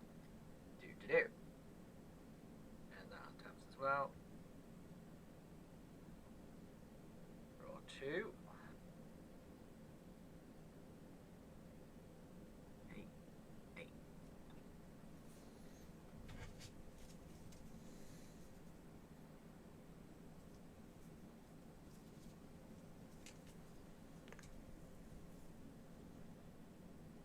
play a command tower.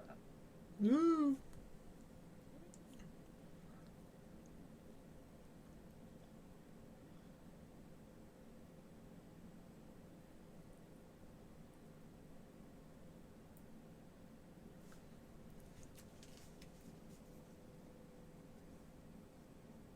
Okay, let's go. 1, 2, 3. And I'm going to cast a Nils Discipline Enforcer. It says that at the beginning of my end step, for each player, put a +1/+1 counter on up to one target creature that player controls. Each creature with one or more counters on it can't attack me or planeswalkers I control unless its controller plays X, where X is the number of counters on that creature. Nice. I will gain a life. You will, and it will gain It'll get a more counter. counters. More counters.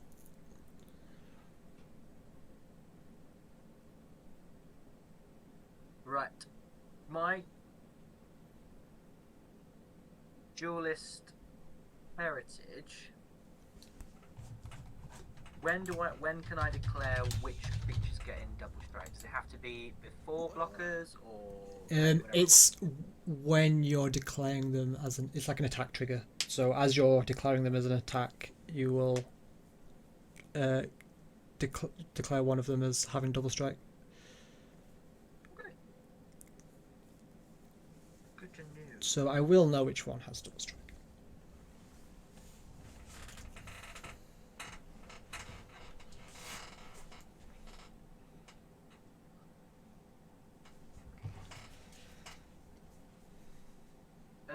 I am going to -2 of Nixilis, Yes. and I will kill Nekusar. Yeah. Gambit. Sorry, I will kill the Gambit. As is my Gambit.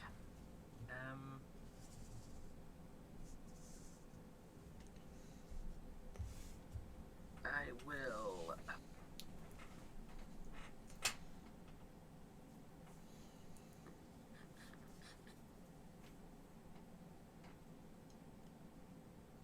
I will go to combat. And I am going to swing the fly thing you gave me. Yep. And the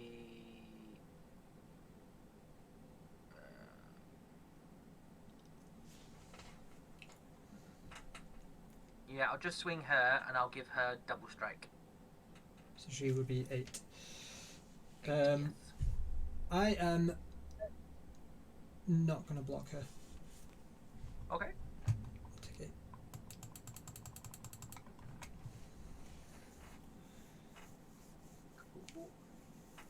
I will then go to my end step.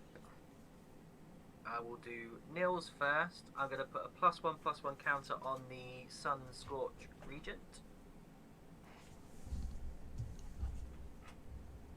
Yep. I will then put 2 +1/+1s onto the Flappy Lady you gave me. So she'll get 3. Yep. And then this will get another 2. And then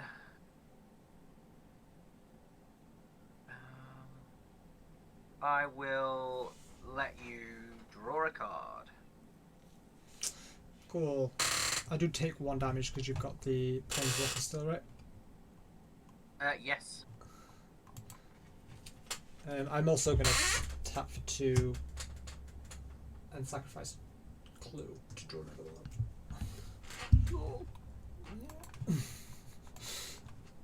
And then I will pass my turn. Cool. So top. Oh god! Draw. Take 1.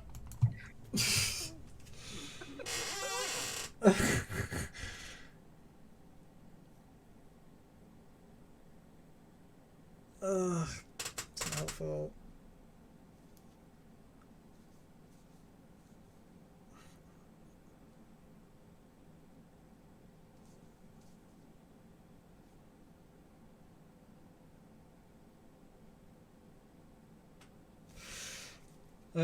I'm gonna tap for 2, draw a card, tick 1. Because I feel like if I don't win this turn, then I don't win at all. Oof.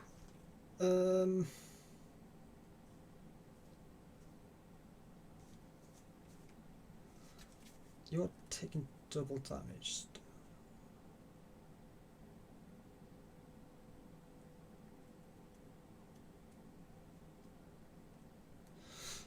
I'm gonna tap for 3.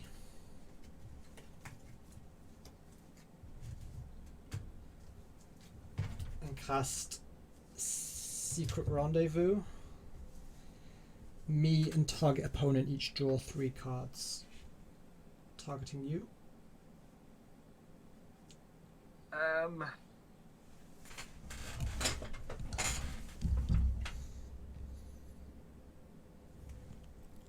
It's still going to be the same effect if you switch Yeah, it. if I don't switch it. Damn. I guess I draw 3 cards. Yeah, and I draw 3 cards as well, so we both draw 3, but you take 6 and I take 3.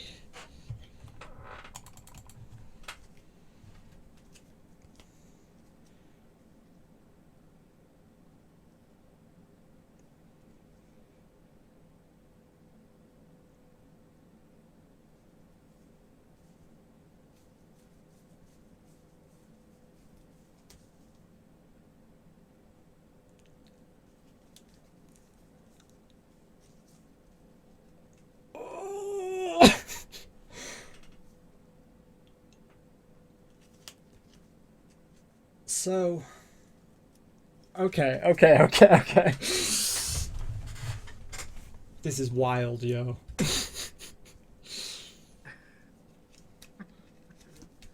um.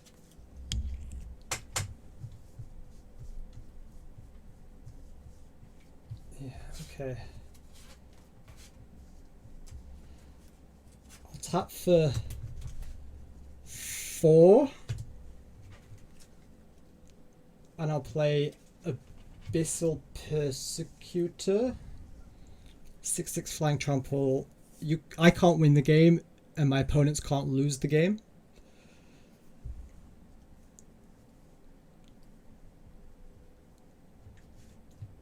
Do you want to switch that? No. No, you can keep that. Fair.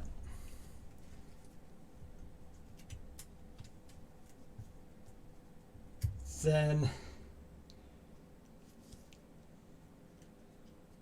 What's it called again, sorry? Abyssal Persecutor.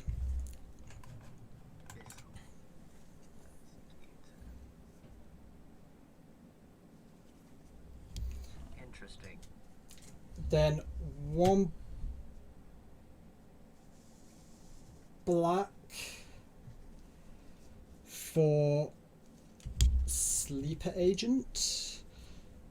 When it enters the battlefield, target opponent gains control of it, and during your upkeep, it will deal 2 damage to you.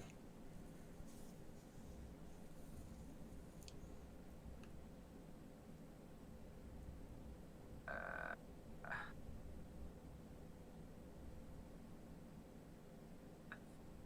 think that's okay. So I will, yeah, I will. Okay. Yep. I mean, that damage is going to be double to 4 if you've got that creature, but I mean, I don't know what you've got in your hand, so. But I can't lose the game, so Uh, well, that's okay.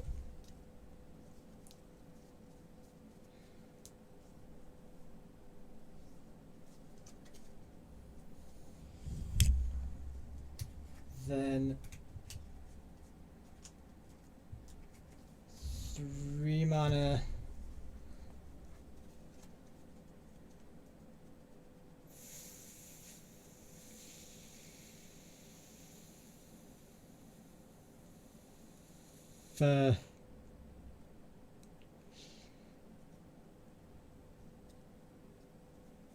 Harmless Offering.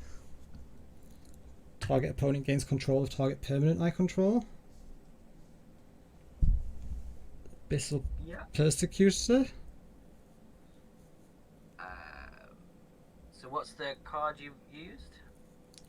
Harmless Offering. Target opponent gains control of target permanent you control.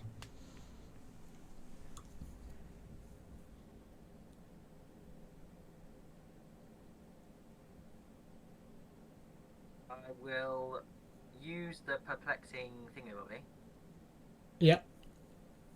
and I will give you back the humble defector. Okay. Where the hell is that?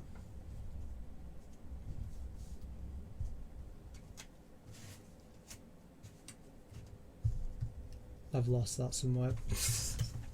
Oh, there it is. There it is. All these things you keep giving me, you need to remember what you're giving me, man. Great.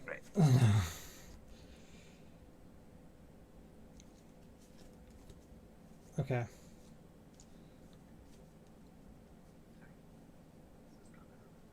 Yes, done that. Oh, I get the camera over. You've got the thingamabobbby back. Okay.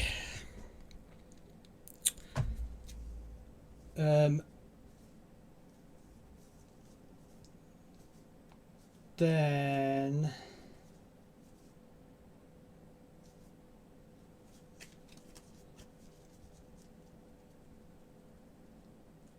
I will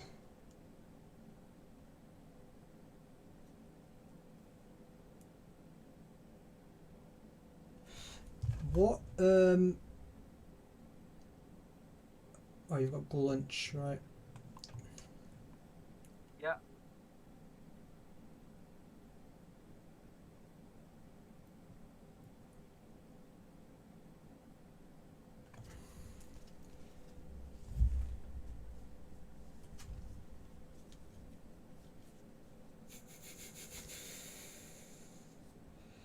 Okay.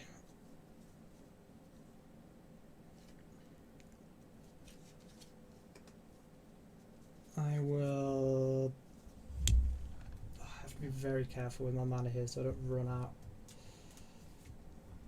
Tap 2 to sacrifice a clue, draw a card. Take 1 damage. Take a damage.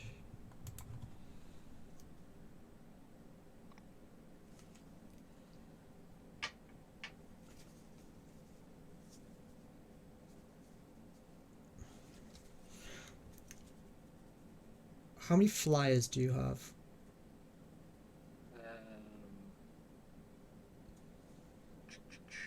I have 2 that are untapped, and I have the one you gave me that is tapped. I also have the Ghostly Prison as well. And Nil's Discipline Enforcer, which means you need to pay the, where is if you want to use Sunscorch Region, is it 18 counters now? Yeah, it's got 18 counters.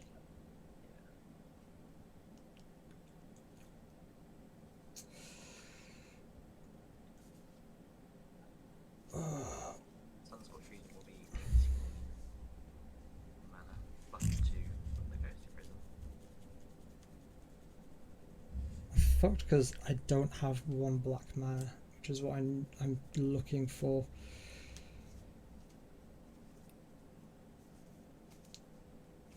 I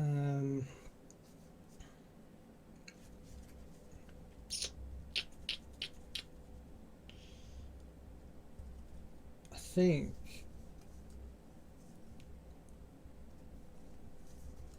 I will have to tap for 3.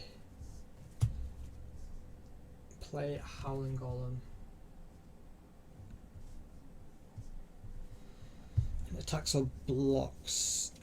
Each player draws a card.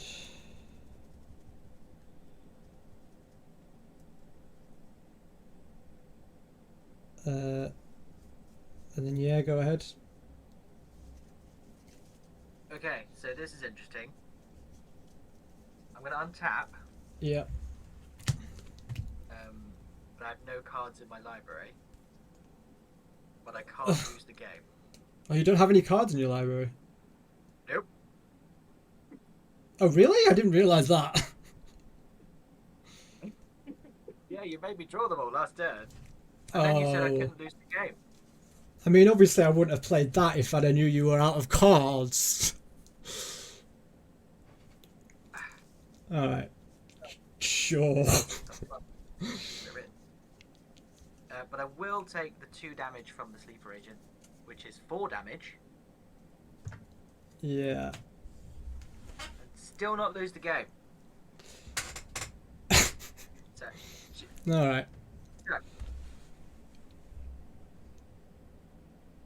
okay.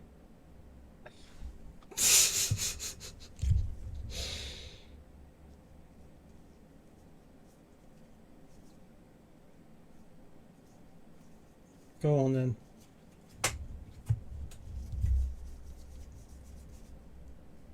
I feel like I would have told you if I was out of cards in my library.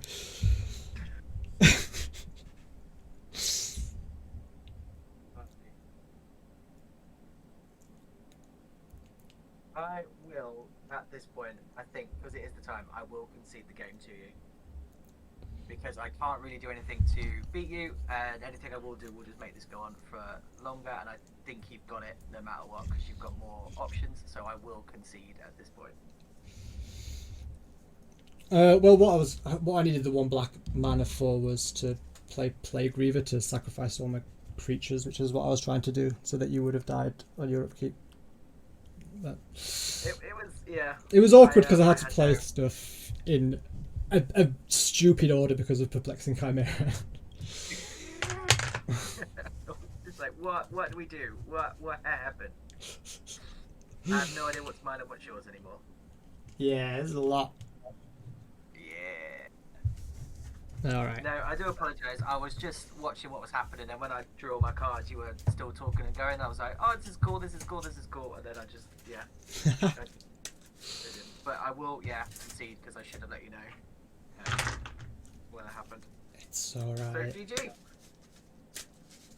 I was very low as well, but I had this many left.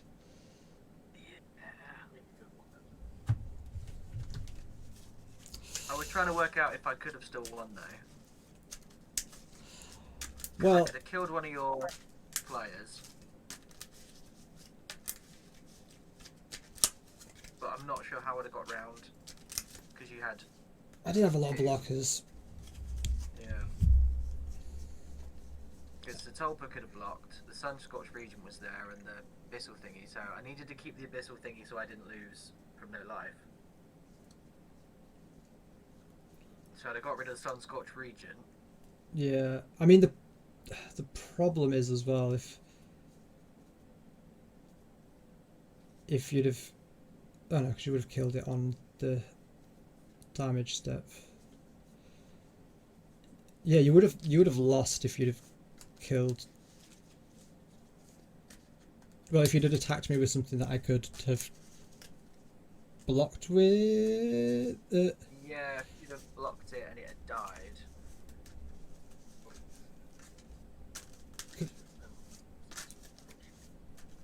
Yeah, the region, yeah. But I mean, you wanted to attack me with the big flyer, right? Yeah, it would have been Scale Lord, and I would have gone also swung with your Angel, because that was 7 at Yeah. that point. Yeah, So- yeah. But I guess the problem is if I block with Abyssal Persecutor and it dies, then you're at 0 life.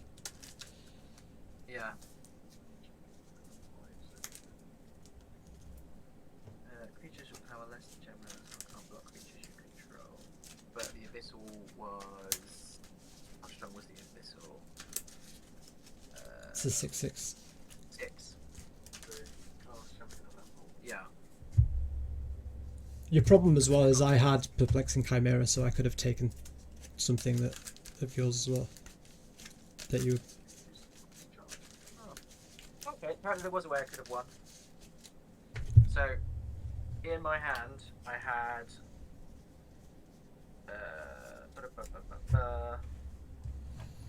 Hang on. So, Champion of Lamphole, Conclave Mentor, and Savala's Charge.